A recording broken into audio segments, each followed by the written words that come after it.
السلام عليكم ورحمة الله وبركاته. بسم الله الرحمن الرحيم. الحمد لله رب العالمين. نحمده ونستعينه ونستغفره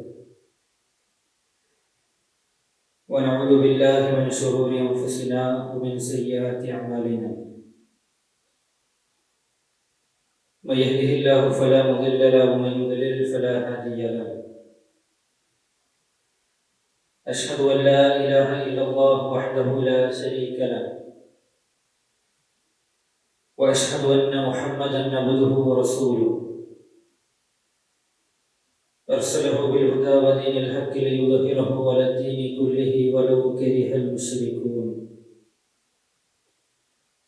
اللهم صل على محمد وعلى آل محمد كما صليت على إبراهيم وعلى آل إبراهيم إنك حميد مجيد. اللهم بارك على محمد وعلى آل محمد كما باركت على إبراهيم وعلى آل إبراهيم إنك حميد مجيد. يا أيها الذين آمنوا اتقوا الله حق تقاته ولا تموتن إلا وأنتم مسلمون. ഏറ്റവും ആദരവ് നിറഞ്ഞ സത്യവിശ്വാസികളെ,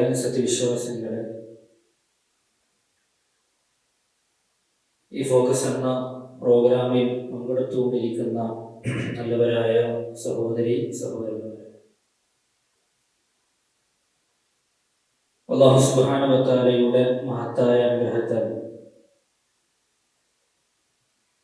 അവന്റെ ദീനിനെ സംബന്ധിച്ച് കേൾക്കുന്ന, മനസ്സിലാക്കാൻ കഴിയുന്ന ഒരു സദസ്സിലാണ് നമ്മുടെ ഏവരും ഒരുമിച്ച് കൂടിയിട്ടുള്ളത്. അല്ലാഹു സുബ്ഹാനഹു വ തആല യുദ്ധവും സമയം ചിലവഴിക്കുന്നതും ഈ സംഘാടനവുമെല്ലാം നാളെ സ്വർഗത്തിലേക്ക് ഉപകാരപ്പെടുന്ന ഒരു സ്വാലിഹായ സൽക്കർമ്മമായി, സുഹൃതമായി നമ്മിൽ നിന്നും സ്വീകരിക്കുമാറാകട്ടെ. റമളാനുമായി ബന്ധപ്പെട്ട് അതിന്റെ മുന്നോടിയായി നടത്തപ്പെടുന്ന അഹ്ല റമളാൻ എന്ന പ്രോഗ്രാമിലാണ് നമ്മളുള്ളത്. സ്വാഭാവികമായും ഈ ഒരു ഒരുമിച്ച് കൂടൽ എന്തിനു വേണ്ടി എന്ന് നമ്മൾ ആലോചിക്കുമ്പോൾ വരാനിരിക്കുന്ന പുണ്യമാസത്തിന്റെ മഹത്വവും പവിത്രതയും മനസ്സിലാക്കി അതിനെ എങ്ങനെ ഉപയോഗപ്പെടുത്തണം എന്നതിനെ കുറിച്ചുള്ള ഒരു ധാരണയും ഓർമ്മപ്പെടുത്തലുമാണ് യഥാർത്ഥത്തിൽ ഈ ഒരു ഒരുമിച്ച് കൂടലിലൂടെ, ഈ സംഗമത്തിലൂടെ നമ്മൾ ഉദ്ദേശിച്ചിട്ടുള്ളത്. അല്ലാഹു സുബ്ഹാനഹു വ തആല അത് ആ രൂപത്തിൽ തന്നെ പൂർത്തീകരിക്കാനുള്ള തൗഫീഖ് നമുക്കെല്ലാം നൽകി അനുഗ്രഹിക്കുമാറാകട്ടെ. ഒരു ചരിത്രവും അതുമായി ബന്ധപ്പെട്ട ചില പാഠങ്ങളും മുന്നിൽ വെച്ചുകൊണ്ടാണ് എൻ്റെ സംസാരം ഞാൻ തുടങ്ങുന്നത്. നബി സല്ലല്ലാഹു അലൈഹി വസല്ലമയുടെ വഫാത്തിന് ശേഷം മഹാനായ അബൂ ദർദ റളിയല്ലാഹു അൻഹു അദ്ദേഹത്തിന്റെ താമസം ഡമസ്കസിലേക്ക് മാറ്റിയിട്ടുണ്ട്. അവിടുത്തെ ആളുകൾക്ക് ദീന്, മതം പഠിപ്പിച്ചു കൊടുക്കാൻ, മതപരമായ കാര്യങ്ങൾക്ക് നേതൃത്വം കൊടുക്കാൻ വേണ്ടി അദ്ദേഹം അവിടെ ജീവിച്ചു വരുന്ന ഒരു നാളിൽ അദ്ദേഹം അവരോട് ഒരു പ്രസംഗം നിർവഹിക്കുകയുണ്ടായി. അർത്ഥവത്തായ, നമ്മുടെ ജീവിതത്തെക്കുറിച്ചെല്ലാം ഒരു വീണ്ടും വിചാരം നടത്താൻ കഴിയുന്ന ചില വാചകങ്ങളാണ് ആ സമൂഹത്തോട് അദ്ദേഹം വിളിച്ചോതുന്നത്. യാ അഹ്ല ദിമശ്ക്, അല്ലയോ ഡമസ്കസിലെ ആളുകളെ എന്ന് വിളിച്ച് ഇസ്മഉ മഖാലത അഖില്ലകും നാസിഹ, നിങ്ങൾക്ക് ഗുണകാംക്ഷയുള്ള, നിങ്ങൾക്ക് നന്മയുള്ള, നിങ്ങളിൽ നന്മ ആഗ്രഹിക്കുന്ന ഒരാളുടെ സംസാരം, ഉപദേശം നിങ്ങൾ കേൾക്കുകയില്ലേ എന്നാണ് അദ്ദേഹം ചോദിക്കുന്നത്. എന്നിട്ട് അദ്ദേഹം പറഞ്ഞു, ഫമാ ബാലുക്കും, എന്താണ് നിങ്ങളുടെ അവസ്ഥ? ഒരാൾ നമ്മോട് ഇങ്ങനെ ചോദിക്കുകയാണെങ്കിൽ പലപ്പോഴും ദുനിയാവിന്റെ കാര്യങ്ങളാണ്, എന്താണ് വിശേഷങ്ങൾ, എന്താണ് അവസ്ഥ എന്ന് ചോദിച്ചാൽ നമ്മൾ മറുപടി കൊടുക്കുക. എന്നാൽ അദ്ദേഹം അർത്ഥമാക്കുന്നത് എന്താണ് പാരത്രിക ലോകത്തേക്ക് വേണ്ടി, മരണത്തിനപ്പുറമുള്ള ജീവിതത്തിലേക്ക് വേണ്ടി നിങ്ങൾ സമ്പാദിച്ചത്, എന്താണ് നിങ്ങളുടെ അവസ്ഥ എന്നാണ്. ഇതിൽ അദ്ദേഹം പറഞ്ഞു, തജ്മഊന മാ ലാ തഅകുലൂൻ, ഈ ദുനിയാവിൽ നിങ്ങൾ തിന്ന് തീർക്കാൻ പറ്റാത്തത് സമ്പാദിച്ചു വെച്ചവരാണ്. ശരാശരി 60-ന്റെയും 70-ന്റെയും ഇടയിലാണ് നമ്മൾ ജീവിക്കുന്നത് എങ്കിൽ അതിനപ്പുറമുള്ള കഴിക്കാനുള്ള സമ്പാദ്യം നമ്മൾ നേടിയെടുത്തിട്ടുണ്ട്. നമുക്കിവിടെ ബാലൻസ് ആയി നമ്മുടെ കൈകളിലുണ്ട്. അപ്പൊ തിന്ന് തീർക്കാൻ കഴിയാത്ത എത്രയോ സുദീർഘമായ കാലം നിങ്ങൾ ജീവിക്കുമെന്ന് വിചാരിച്ച് സമ്പാദിച്ചു കൊണ്ടിരിക്കുകയാണ് നിങ്ങൾ. ദുനിയാവിൽ അതിന്റെ പിന്നാലെ ഓടിക്കൊണ്ടിരിക്കുകയാണ്.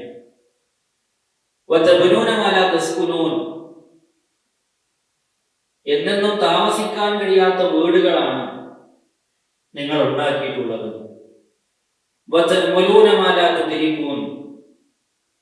നേടിയെടുക്കാൻ കഴിയാത്ത എത്രയോ സ്വപ്നങ്ങളാണ് നിങ്ങൾ പ്രതീക്ഷ വെക്കുന്നത്. ഇതിൽ അദ്ദേഹം പറഞ്ഞു, വഖദ് കാന മൻ കാന ഖബലകും ജമഉ കസീറ, നിങ്ങളുടെ മുന്നേയും ഇതുപോലെ ജീവിച്ച എത്രയോ ആളുകൾ ഉണ്ടായിരുന്നു. നിങ്ങളുടെ തലമുറകളെ നമ്മൾ പിറകിലേക്ക് മറിച്ചാൽ, ഏടുകൾ മറിച്ചു നോക്കിയാൽ എത്രയോ മനുഷ്യർ ഇതുപോലെ ധാരാളം കാര്യങ്ങൾ ഒരുമിച്ച് കൂട്ടിയ ആളുകളാണ്. അപ്പൊ ബനൗ ശദീദ, അവർക്ക് വലിയ വലിയ കെട്ടിടങ്ങൾ ഉണ്ടായിരുന്നു. വഅമിലു ബഈദ, അവർക്കെമ്പാടും വിദൂരമായ സുദീർഘമായ സ്വപ്നങ്ങൾ അവർ കണ്ടിരുന്നു. വമാതു ഖരീബ, അവർ വളരെ പെട്ടെന്ന് മരണപ്പെട്ടുപോയി. ഫഅസ്ബഹത് അഅമാലുഹും ഖുറ, പ്രഭാതത്തിൽ അവരുടെ എല്ലാ സ്വപ്നങ്ങളും നിരർത്ഥകമായി, അതല്ലെങ്കിൽ ആ കർമ്മങ്ങളെല്ലാം പൊളിഞ്ഞുപോയി. വമസാകിനുഹും ഖുബൂറ, അവരുടെ വീടകങ്ങൾ ശ്മശാന ഭൂമികളായി, കബറിടങ്ങളായി. വഅമലുഹും ഖുറൂറ, അവരുടെ പ്രവർത്തനങ്ങളെല്ലാം പാഴായിപ്പോയി. എന്ന് പറഞ്ഞാൽ നമ്മുടെ മുൻഗാമികളിലേക്ക് നമ്മൾ തിരിഞ്ഞു നോക്കിയാൽ നമ്മളെക്കാൾ എമ്പാടും കെട്ടിടങ്ങൾ ഉണ്ടാക്കി വെച്ചവർ, സമ്പത്ത് നേടിയെടുത്തവർ, ആരോഗ്യമുണ്ടായിരുന്നവർ, ഭൗതികമായ ഒരു മനുഷ്യന് എന്തെല്ലാം ആവശ്യമുണ്ടോ ആ ആവശ്യങ്ങളെല്ലാം നേടിയെടുത്ത മനുഷ്യരുടെ പ്രത്യേകത എന്താണെന്ന് ചോദിച്ചാൽ പെട്ടെന്നുള്ളൊരു സമയത്ത്, അടുത്തൊരു സമയത്ത് അവർ മരണപ്പെടുകയുണ്ടായി. എന്നിട്ട് അദ്ദേഹം അവസാനം പറയുന്ന വാചകം, അലാ വ ഇന്ന ആദൻ വ സമൂദ്, തീർച്ചയായും ആദ്, സമൂദ് ഗോത്രങ്ങൾ, കാനുക്കത് മലഉമ ബൈന മുസ്ര വ അദൻ, അവർ വടക്ക് ഇറാനിന്റെ ഭാഗത്ത് സ്ഥിതി ചെയ്യുന്ന ബുസ്ര എന്ന് പറയുന്ന നാടും, അതുപോലെ തന്നെ തെക്ക് യമനിന്റെ ഭാഗത്ത് സ്ഥിതി ചെയ്യുന്ന അദ്നി എന്ന് പറയുന്ന നാടിന്റെയും ഇടയിൽ, ഇത് പറഞ്ഞാൽ വടക്കും തെക്കും ഭൂമിയുടെ അങ്ങേ തല മുതൽ ഇങ്ങേ തല വരെ എമ്പാടും സമ്പാദിച്ച് നേടിയെടുത്ത മനുഷ്യന്മാരായിരുന്നു. അതേ, അവരുടെ സന്താനങ്ങളുണ്ട്, സമ്പത്തുണ്ട്, അതല്ലാത്ത അനുഗ്രഹങ്ങളുണ്ട്. പക്ഷെ അതെല്ലാം അവർ വിട്ടെറിഞ്ഞ് പോകേണ്ടി വന്നു. അവരിട്ടെറിഞ്ഞു പോയതൊന്നും ആരും പിന്നീട് പണം കൊടുത്ത് വാങ്ങിയിട്ടില്ല എന്നതാണ്. പ്രിയപ്പെട്ടവരെ, നമ്മുടെ ജീവിതത്തെ കുറിച്ച് ആലോചിക്കാൻ, നമ്മുടെ ജീവിതത്തെ കുറിച്ച് ചിന്തിക്കാൻ നമുക്ക് എത്രയോ വിദൂരമായ ആഗ്രഹങ്ങൾ, സ്വപ്നങ്ങൾ നമ്മുടെ മനസ്സിലുണ്ട്. എന്നാൽ ഒരു കബറാളിയെ നമ്മൾ എടുത്തു നോക്കിയാലും ആ മനുഷ്യനോട് ചോദിച്ച മനുഷ്യന് ഉത്തരം പറയാൻ സാധിക്കുമായിരുന്നെങ്കിൽ ആ മനുഷ്യന് പറയും, ഞാനും എൻ്റെ ജീവിതത്തിൽ ഒരുപാട് സ്വപ്നങ്ങൾ കണ്ടിരുന്ന ആളാണ്, ഒരുപാട് ആഗ്രഹങ്ങൾ വെച്ചിരുന്ന ആളാണ്. പക്ഷെ ഈ ആഗ്രഹങ്ങളും സ്വപ്നങ്ങളും പൂർത്തീകരിക്കാൻ നമുക്ക് സാധ്യമാകുമോ എന്ന് ചോദിച്ചാൽ, പ്രിയപ്പെട്ടവരെ, നമുക്കറിയാം, ഇന്ന് നമ്മൾ കാണുന്ന മരണവാർത്തകൾ ഓരോന്നും നമ്മോട് പറയുന്നത് നിനക്ക് ഒരു വിലയില്ല എന്നുള്ളത്. എന്തിനാ നമ്മുടെ ഫോൺ റീചാർജ് ചെയ്യുമ്പോൾ ഒരു 78 ദിവസത്തിന് 82 ദിവസത്തിന് നമ്മൾ റീചാർജ് ചെയ്യുമ്പോൾ അതിൻ്റെ ഒരു ഗ്യാരണ്ടി പോലും, അതിൻ്റെ ഒരു വാലിഡിറ്റി പോലും നമ്മുടെ ജീവിതത്തിന് ഉറപ്പ് പറയാൻ സാധ്യമാകാത്ത ആളുകളാണ് ഞാനും നിങ്ങളും. എന്നാൽ ഈ ജീവിതം കൊണ്ട് നമ്മൾ എന്താണ് നേടിയെടുക്കുന്നത്? ഈ ജീവിതം എന്തിനാണ് അല്ലാഹു സുബ്ഹാനഹു വ തആല നമുക്ക് തന്നത്? ഇവിടെ വലിയ ഒരു ഓഫീസറായി മാറാൻ, ഒരു ഉദ്യോഗസ്ഥനായി മാറാൻ, നല്ല സമ്പാദിക്കുന്ന ഒരു മനുഷ്യനായി മാറാൻ, ഇതിനാണ് അല്ലാഹു സുബ്ഹാനഹു വ തആല നമ്മെ ഈ ലോകത്തേക്ക് പറഞ്ഞയച്ചത് എന്ന് ചോദിച്ചാൽ ഒരിക്കലുമല്ല. അത് ജീവിതത്തിന്റെ ഭാഗമാണ്. എന്നാൽ അല്ലാഹു സുബ്ഹാനഹു വ തആല നമുക്ക് എന്തിനു വേണ്ടി ജീവിതം തന്നു എന്ന് ചോദിച്ചാൽ, നാളെ നീ ആ കണ്ണടച്ചു മരിച്ച് ആഖിറത്തിലെത്തുമ്പോൾ അവിടെ നിനക്ക് നന്മകൾ ഉണ്ടാകണം, നന്മയുടെ ഏടുകൾ നിന്റെ കയ്യിൽ ഉണ്ടാകണം. ഇതാണ് ഈ ജീവിതത്തിൽ നമ്മൾ, പ്രിയപ്പെട്ടവരെ, ആത്യന്തികമായി നമ്മൾ ചെയ്തു വെക്കേണ്ട പ്രധാനപ്പെട്ട കാര്യം. പക്ഷെ നമുക്ക് ബോധ്യപ്പെടില്ല. എന്ന് പറഞ്ഞാൽ നന്മകൾ ചെയ്യണം, സുഹൃതങ്ങൾ ചെയ്യണം, ജീവിതത്തിൽ നല്ല നല്ല ഇബാദത്തുകൾ ഉണ്ടാകണം എന്ന് പറഞ്ഞാൽ ഈ സമയത്ത് നമുക്കതിന്റെ യാഥാർത്ഥ്യമോ അതിന്റെ കൃത്യമായ ബോധ്യമോ എത്ര കാതുകൾ കേട്ടാലും നമുക്ക് തോന്നില്ല.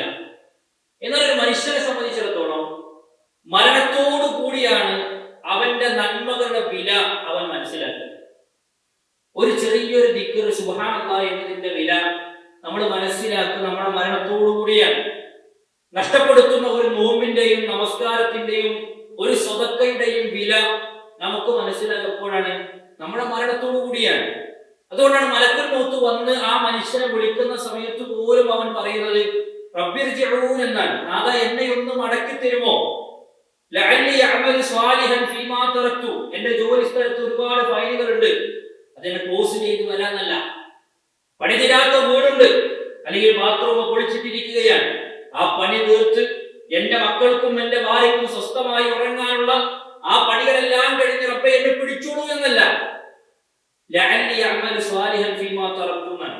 അല്ലാഹുവേ, ഞാൻ നല്ല നല്ല കാര്യങ്ങൾ, സുഹൃതങ്ങൾ ഞാൻ ചെയ്തു കൊള്ളാം. റസൂലുള്ളാഹി സ്വല്ലല്ലാഹു അലൈഹി വസല്ലം ഒരു കബറിന്റെ അരികിലൂടെ ഞാൻ നടന്നു പോകുന്നുണ്ട്. ആ കബറിന്റെ അരികിലൂടെ നടന്നു പോകുന്ന സമയത്ത് സ്വഹാബികളോട് ചോദിക്കാണ്, ഇത് ആരുടേതാണ് ഈ കബർ? അവർ പറഞ്ഞു, ഇന്ന വ്യക്തിയുടേതാണ് ഈ കബർ എന്ന് പറഞ്ഞു കൊടുത്തു. നബി സല്ലല്ലാഹു അലൈഹി വസല്ലം തങ്ങൾ ചോദിക്കാണ്, ഈ കബറാളി ഇപ്പോൾ ആഗ്രഹിക്കുന്നത് എന്താണ് എന്ന് നിങ്ങൾക്ക് അറിയുമോ? സ്വാഭാവികമായി നമ്മൾ ആ സദസ്സിലുണ്ടെങ്കിൽ എന്താ പറയാ, നമുക്കറിയില്ല എന്നുള്ളതാണ്, അല്ലെ? കാരണം കബറിൽ കിടക്കുന്ന ഒരു മനുഷ്യന്റെ ആഗ്രഹം അറിയാൻ, നൊമ്പരം അറിയാൻ, വേദന അറിയാൻ നമുക്ക് കഴിയില്ല. പക്ഷെ നബി സല്ലല്ലാഹു അലൈഹി വസല്ലം തങ്ങൾ വഹീന്റെ അടിസ്ഥാനത്തിൽ നമുക്ക് പഠിപ്പിച്ചു തന്നു. നിങ്ങളിതാ മറമാടി പോകുന്ന ആ കബറിൽ കിടക്കുന്ന മനുഷ്യൻ ഇപ്പോൾ ആഗ്രഹിച്ചു കൊണ്ടിരിക്കുന്നത് വലിയൊരു കാര്യമല്ല, നമ്മുടെ കണ്ണിൽ വലുതല്ല, നമ്മുടെ കണ്ണിൽ നിസ്സാരമായ വളരെ ചെറിയ ഒരു കാര്യത്തെയാണ് അവർ ആഗ്രഹിച്ചു കൊണ്ടിരിക്കുന്നത്. എന്താണത്? റകഅതാനി അഹബ്ബു ഇലാ ഹാദാ മിൻ ബഖിയത്തി ദുനിയാകും. ഈ ദുനിയാവ് മുഴുവൻ കിട്ടുന്നതിനേക്കാൾ അവരിപ്പോൾ ആഗ്രഹിച്ചു കൊണ്ടിരിക്കുന്നത് ഒരു 2 റക്അത്ത് നമസ്കാരമാണ്. ഒരു മഗ്‌രിബ് നമസ്കരിച്ചിട്ട്, അല്ലെ, ഒരു സുന്നത്ത് നമസ്കരിക്കാൻ സമയമുണ്ട്, അപ്പൊ ഒരു ഫോൺ വന്നു, അങ്ങനെ പുറത്തിറങ്ങി. പിന്നെ വിചാരിച്ചത് അതിപ്പോ വേണ്ട, അടുത്ത ദിവസം. അത്രയും നിസാരമായി നമ്മൾ കാണുന്നതാണ് 2 റക്അത്ത് സുന്നത്ത് എന്നുള്ളത്. അതിന് വരണ്ട അധ്വാനുണ്ട്. 5 മിനിറ്റ് വേണം. ഒരു 4-3 മിനിറ്റ് കൊണ്ട് നിർവഹിക്കാൻ കഴിയുന്ന ഒരു 2 റക്അത്ത് നമസ്കാരം കബറാളി ആഗ്രഹിക്കുമെന്ന് നബി സല്ലല്ലാഹു അലൈഹി വസല്ലം തങ്ങൾ പഠിപ്പിക്കാൻ. ഈ അടുത്ത് നമ്മളൊരു ഉസ്താദ് പറഞ്ഞ അനുഭവം എന്താണെന്ന് വെച്ചാല്, 26 വയസ്സുള്ള ഒരു പെൺകുട്ടി, അവൾ വിവാഹ ജീവിതത്തിന് സമ്മതിക്കണില്ല. അതിന്റെ കാരണം എന്താണെന്ന് വെച്ചപ്പോ അവളുടെ ഉമ്മ കൊണ്ടുവന്നത് എന്താണെന്ന് വെച്ചാല്, ആ സഹോദരിയുടെ ഭർത്താവ് അഥവാ ഈ പെൺകുട്ടിയുടെ പിതാവ് മരണപ്പെട്ടു. ഇവൾ ലണ്ടനിൽ പഠിച്ചുകൊണ്ടിരിക്കുകയായിരുന്നു. ആ ലണ്ടനിൽ പഠിച്ചുകൊണ്ടിരിക്കുന്ന സമയത്താണ് പെടുന്നനെ, ഉപ്പയും മകളും നല്ല ബന്ധമാണ്, പെടുന്നനെ വാപ്പ മരിക്കുന്നത്. നമ്മൾക്കിത് സഹിക്കാൻ കഴിയില്ല, ഉൾക്കൊള്ളാൻ കഴിയില്ല. നമ്മൾ അവിടെ തന്നെ പോകുന്നത് ഉപ്പയുടെ കാര്യങ്ങളൊക്കെ കാര്യങ്ങളൊക്കെ കഴിഞ്ഞിട്ട് ഇവിടെ വീണ്ടും ലണ്ടനിലേക്ക് പറഞ്ഞേക്കാനാണ് കുടുംബത്തിന്റെ തീരുമാനം. അവിടെ സമ്മതിച്ചില്ല. ഉപ്പില്ലാതെ ഞാൻ എങ്ങനെ പോകും? ഉപ്പില്ലാതെ ഞാൻ എങ്ങനെ ഇനി പഠിക്കാൻ പോകും? ഞാൻ പഠിച്ചിട്ട് എന്തിനാ? ഉപ്പല്ലേ ഇതിൽ ചേർത്തിയതാണ്. എന്നാൽ ശരി, എന്നാ കേരളത്തിന്റെ പുറത്ത് എവിടെയെങ്കിലും പോയി പഠിച്ചു. ഇത്ര ലോകം കൊണ്ടാവും. അവൾ അതിനും സമ്മതിച്ചു. നമ്മൾ നീ കല്യാണം കഴിച്ച് നിന്റെ ജീവിതം ആരംഭിക്കും. അവൾ അതിനും തയ്യാറായി. അവളുടെ മനസ്സിൽ എന്നും പിതാവാണ്. അത്രയും സ്നേഹമാണ്. അവൾക്ക് ആ മരണം പെട്ടെന്നായതുകൊണ്ട് തന്നെ ഉൾക്കൊള്ളാൻ കഴിയില്ല. ജോലിയോ പഠനമോ വിവാഹ ജീവിതമോ മുന്നോട്ട് കൊണ്ടുപോകാൻ ഒന്നും വേണ്ടെന്ന് ഉപ്പയെ പുറത്ത് കഴിയും. അവളെ മൈൻഡ് മാറുന്നു. അസൻ ഈ ഉസ്താദ് പോലെ എന്ത് ചെയ്ത് കുറെ ഉപദേശം കൊടുത്തു. മോളെ, എനിക്കൊരു ജീവിതം ഉണ്ടാകും, മക്കളുണ്ടായാൽ, ഭാര്യ ഉണ്ടായാൽ, ഭർത്താവ് ഉണ്ടായാൽ, കുടുംബമായി കഴിഞ്ഞാൽ ഇതൊക്കെ നീ മറക്കും. ഇല്ല, കഴിയില്ല, സന്തോഷത്തോടു കൂടി ജീവിക്കാൻ എനിക്ക് കഴിയില്ല. അവസാനം ഉസ്താദ് പറഞ്ഞു കൊടുത്തെന്താ അറിയോ? ആ പെൺകുട്ടിയെ ചിന്തിപ്പിച്ചത് എന്താണെന്നറിയോ? ഞാൻ ഈ പറഞ്ഞ നിന്റെ പിതാവ് വന്നാൽ, ഖബറിൽ നിന്ന് ഇപ്പോൾ എഴുന്നേറ്റ് വന്നാൽ, നിന്റെ പിതാവ് ആഗ്രഹിക്കുന്നത് ഇത്രയും നാളുകൾ കരഞ്ഞു കാത്തിരുന്ന നിന്നെ കാണാനല്ല. ആലോചിച്ചോ, ഇത്രയും നാളുകൾ കരഞ്ഞു കാത്തിരുന്ന നിന്നെ കാണാനല്ല നിന്റെ പിതാവ് ഇപ്പോൾ ആഗ്രഹിക്കുന്നത്. നിന്റെ പിതാവ് ഇപ്പോൾ ആഗ്രഹിക്കുന്നത് ആ മനുഷ്യനെങ്ങാനും പൂർണ്ണ ജീവനോടെ ആരോഗ്യത്തോടെ പുറത്തേക്ക് വന്നാൽ തൊട്ടടുത്ത പള്ളിയിലേക്ക് 2 റക്അത്ത് നമസ്കരിക്കണം എന്നതാണ് ആ മനുഷ്യൻ ആഗ്രഹിക്കുന്നത്. നിന്നെ കാണാൻ കൊതിക്കൂലെന്ന് ആ കുട്ടി ചോദിക്കേണ്ടതുള്ളതാണ്. റസൂലുള്ളാഹി പറഞ്ഞതാണ്. അതെ, ഇതാണ് നമ്മുടെ ജീവിതം എന്ന് പറഞ്ഞാൽ. നമ്മൾ അവർക്ക് വേണ്ടി കണ്ണുനീര് വാർക്കും, അവർക്ക് വേണ്ടി അവരെ നമ്മൾ ഓർക്കും, നമ്മൾ അവർക്ക് വേണ്ടി പ്രാർത്ഥിക്കും. ശരി, പക്ഷെ അവർ നമ്മളെ ഓർക്കുന്നുണ്ടോ? അവർ നമ്മെ അനുസ്മരിക്കുന്നുണ്ടോ? ഇല്ല. അവർ ആലോചിക്കുന്നത് എനിക്കൊരു നമസ്കാരം ഉണ്ടായിരുന്നെങ്കിൽ, ഇന്ന ഇബാദത്ത് ഉണ്ടായിരുന്നെങ്കിൽ, കുടുംബത്തിന്റെ കാര്യം ആഗ്രഹിക്കുന്നത്. ഇതിനധികം ഒരു ജനാസ മുന്നിൽ വന്നാൽ ആ ജനാസയുടെ മുന്നിൽ കൈകെട്ടി നമ്മൾ നമസ്കരിക്കുമ്പോൾ പോലും പറയണ എന്താണ്? അല്ലാഹു നല്ല ഇണയിന് കൊടുക്കണേ എന്നാണ്, നല്ല വീട് കൊടുക്കണേ എന്നാണ്. മനസ്സിലാവുണ്ടോ? ഭാര്യ ഭർത്താവിന്റെ ജനാസ മുന്നിൽ വെച്ചിട്ട് പ്രാർത്ഥിക്കുന്നത് നല്ല ഇണകളെ നീ കൊടുക്കണേ എന്നാണ്. ആ അർത്ഥങ്ങൾ ആലോചിക്കും. ഏറ്റവും നല്ല കുടുംബക്കാരെ കൊടുക്കണേ എന്നാണ്. അവർക്കുള്ള കുടുംബം ഇവിടെ ഇല്ലേ? ഇണ ഇവിടെ ഇല്ലേ? പക്ഷെ മരണത്തോടു കൂടി നമ്മുടെ ബന്ധങ്ങൾ അവസാനിക്കും. അതുകൊണ്ട് പ്രിയപ്പെട്ടവരെ, നമുക്ക് നന്മകൾ ഉണ്ടായിരുന്നെങ്കിൽ എന്ന നഷ്ടബോധം തോന്നുക മരണത്തോടു കൂടി അത് ആരംഭിക്കും. അത് തീരൂല. പരലോകത്ത് വന്നാലും ഒരു മനുഷ്യൻ ആഗ്രഹിക്കുന്നത് എനിക്ക് നന്മയുണ്ടായിരുന്നെങ്കിൽ എന്നാണ്. നോക്കൂ നിങ്ങൾ, റസൂലുള്ളാഹി സ്വല്ലല്ലാഹു അലൈഹി വസല്ലം തങ്ങൾ പറയാണ്, നാളെ പരലോകത്തൊരു മനുഷ്യൻ അല്ലാഹു കൊണ്ടുവരും. എന്നിട്ട് അല്ലാഹു സുബ്ഹാനഹു വ തആല മനുഷ്യനോട് ചോദിക്കുന്ന ഒരു ചോദ്യമുണ്ട്. ഈ ഭൂമി നിറയെ ഞാൻ നിനക്ക് സ്വർണം നൽകാം, അത് നീ പ്രായച്ചിത്തമായി നീ തിരിച്ചു നൽകാൻ തയ്യാറാണോ? സ്വർണത്തിന്റെ വില എത്ര? ഭൂമി നിറയെ. ആ ഭൂമി നിറയെ സ്വർണം നൽകിയാൽ ഞാൻ നിനക്ക് അത് തിരിച്ചു തരാൻ തയ്യാറാണോ എന്ന് ചോദിക്കുമ്പോൾ ആ മനുഷ്യൻ പറയും, അല്ലാഹുവേ, ഞാൻ അത് തിരിച്ചു തരാൻ തയ്യാറാണ്. അപ്പൊ അല്ലാഹു പറഞ്ഞ മറുപടിയോ, ലഖദ് കുൻത സുഇൽത മാ ഹുവ ഐസു മിൻ ദാലിക്. ഈ ദുനിയാവിൽ ഞാൻ നിന്നോട് ചോദിച്ചിരുന്നത് ഇതിനേക്കാൾ നിസ്സാരമായ എത്രയോ ചെറിയ കാര്യങ്ങളായിരുന്നു. നമുക്കൊരു ഭൂമി നിറയെ സ്വർണ്ണം ഉണ്ടെങ്കിൽ അത് മുഴുവൻ കൊടുക്കേണ്ട ആവശ്യമില്ലെന്ന്, അതിന്റെ ഒരു 2% ചക്കാത്ത് കൊടുത്താൽ മതി, അല്ലെ? പക്ഷെ പരലോകത്തെത്തിയാൽ എത്ര ഉണ്ടെങ്കിൽ അത് മുഴുവൻ കൊടുക്കാമെന്ന് സമ്മതിക്കാൻ ഒരു മനുഷ്യന്റെ ജീവിതത്തിൽ പ്രിയപ്പെട്ടവർ, ആ മനുഷ്യനെങ്ങാനും നരകം കിട്ടിക്കഴിഞ്ഞാൽ അവൻ പറയുന്ന വർത്തമാനം അല്ലാഹു മുൻകൂട്ടി നമുക്ക് പറഞ്ഞു തന്നത് എന്തിനാ? നമ്മളത് പറയാതിരിക്കാൻ വേണ്ടിയിട്ടാണ്. എന്താ നരകക്കാരൻ പറഞ്ഞ വാചകം എന്നല്ല, സൂറത്തുൽ ഫാത്തിറിന്റെ 36-ാമത്തെയും 37-ാമത്തെയും ആയത്തിൽ കാണാം, വഹും യസ്തരിഖൂന ഫീഹാ. അവരവിടെ കിടന്ന് മുറവിളി കൂട്ടാൻ, ആർത്തലച്ച് നിലവിളിച്ച് കരയാൻ. എന്തിനാ കരച്ചിൽ? റബ്ബന അഖ്രിജ്നാ നഅമൽ സ്വാലിഹാ. അല്ലാഹു ഞങ്ങളെ ഒന്ന് പുറത്തേക്ക് കൊണ്ടുവന്നാൽ ഞങ്ങൾ നന്മ ചെയ്ത് തിരിച്ചു വരാം. എന്നിട്ട് ആ മനുഷ്യൻ അല്ലാഹുവിനോട് പറയുന്ന വാചകം, അല്ലാഹുവേ, ഗൈറല്ലദീ കുന്നാ നഅമൽ, ഇന്നേ വരെ ചെയ്തിട്ടില്ലാത്ത നന്മകൾ ചെയ്ത് സുഹൃതങ്ങൾ ചെയ്ത് ഞങ്ങൾ മടങ്ങി വരാം. അല്ലാഹു 2 ചോദ്യം ചോദിച്ചു. അവലം നുഅമ്മിറുകും മാ യതദക്കറു ഫീഹി മൻ തദക്കർ വജാഅകുമുൻ നദീർ. നിങ്ങൾക്ക് ചിന്തിക്കാൻ, ആലോചിക്കാൻ ഈ ദുനിയാവിൽ സമയം കിട്ടിയിരുന്നില്ലേ? ചിന്തിക്കാനുള്ള സമയം, നമ്മളെ കുറിച്ച് ആലോചിക്കാനുള്ള സമയം. മദീനയിൽ നിന്ന് മക്കയിൽ നിന്ന് മദീനയിലേക്ക് പോകുന്ന ഒരു വാഹനം, ഇന്ത്യക്കാർ യാത്ര ചെയ്തൊരു വാഹനം അല്ലെ, കത്തിക്കരിഞ്ഞ് 40ഓളം വരുന്ന ആളുകൾ മരിച്ചത് നമുക്ക് ചിന്തിക്കാനുള്ളതല്ലേ? അബൂദാബിയിൽ 2 മാതാപിതാക്കളുടെ, ആ ഉമ്മയുടെയും ഉപ്പയുടെയും 4 മക്കൾ മരിച്ചത് നമുക്കുള്ള ഉപദേശം. പലസ്തീനിലെ കുഞ്ഞു മക്കൾ മരിച്ചു വീഴുന്നത് നമുക്ക് ചിന്തിക്കാനുള്ളതാണ്. ലോകത്ത് ഒരു ദിവസം മരണത്തിന്റെ കണക്ക് പരിശോധിച്ചാൽ 1,00,000-ലധികം ആളുകൾ ലോകത്ത് മരിക്കുന്നുണ്ടെന്നാണ്. നമുക്കുള്ള താല്പര്യമല്ലേ? അത് ചോദിക്കണം, വജാഅകുമുൻ നദീർ, നിനക്ക് താക്കീതുകാർ വന്നിട്ടില്ലായിരുന്നോ? എന്താ താക്കീത്? വിശുദ്ധ ഖുർആൻ നമുക്കുള്ള താക്കീതാണ്.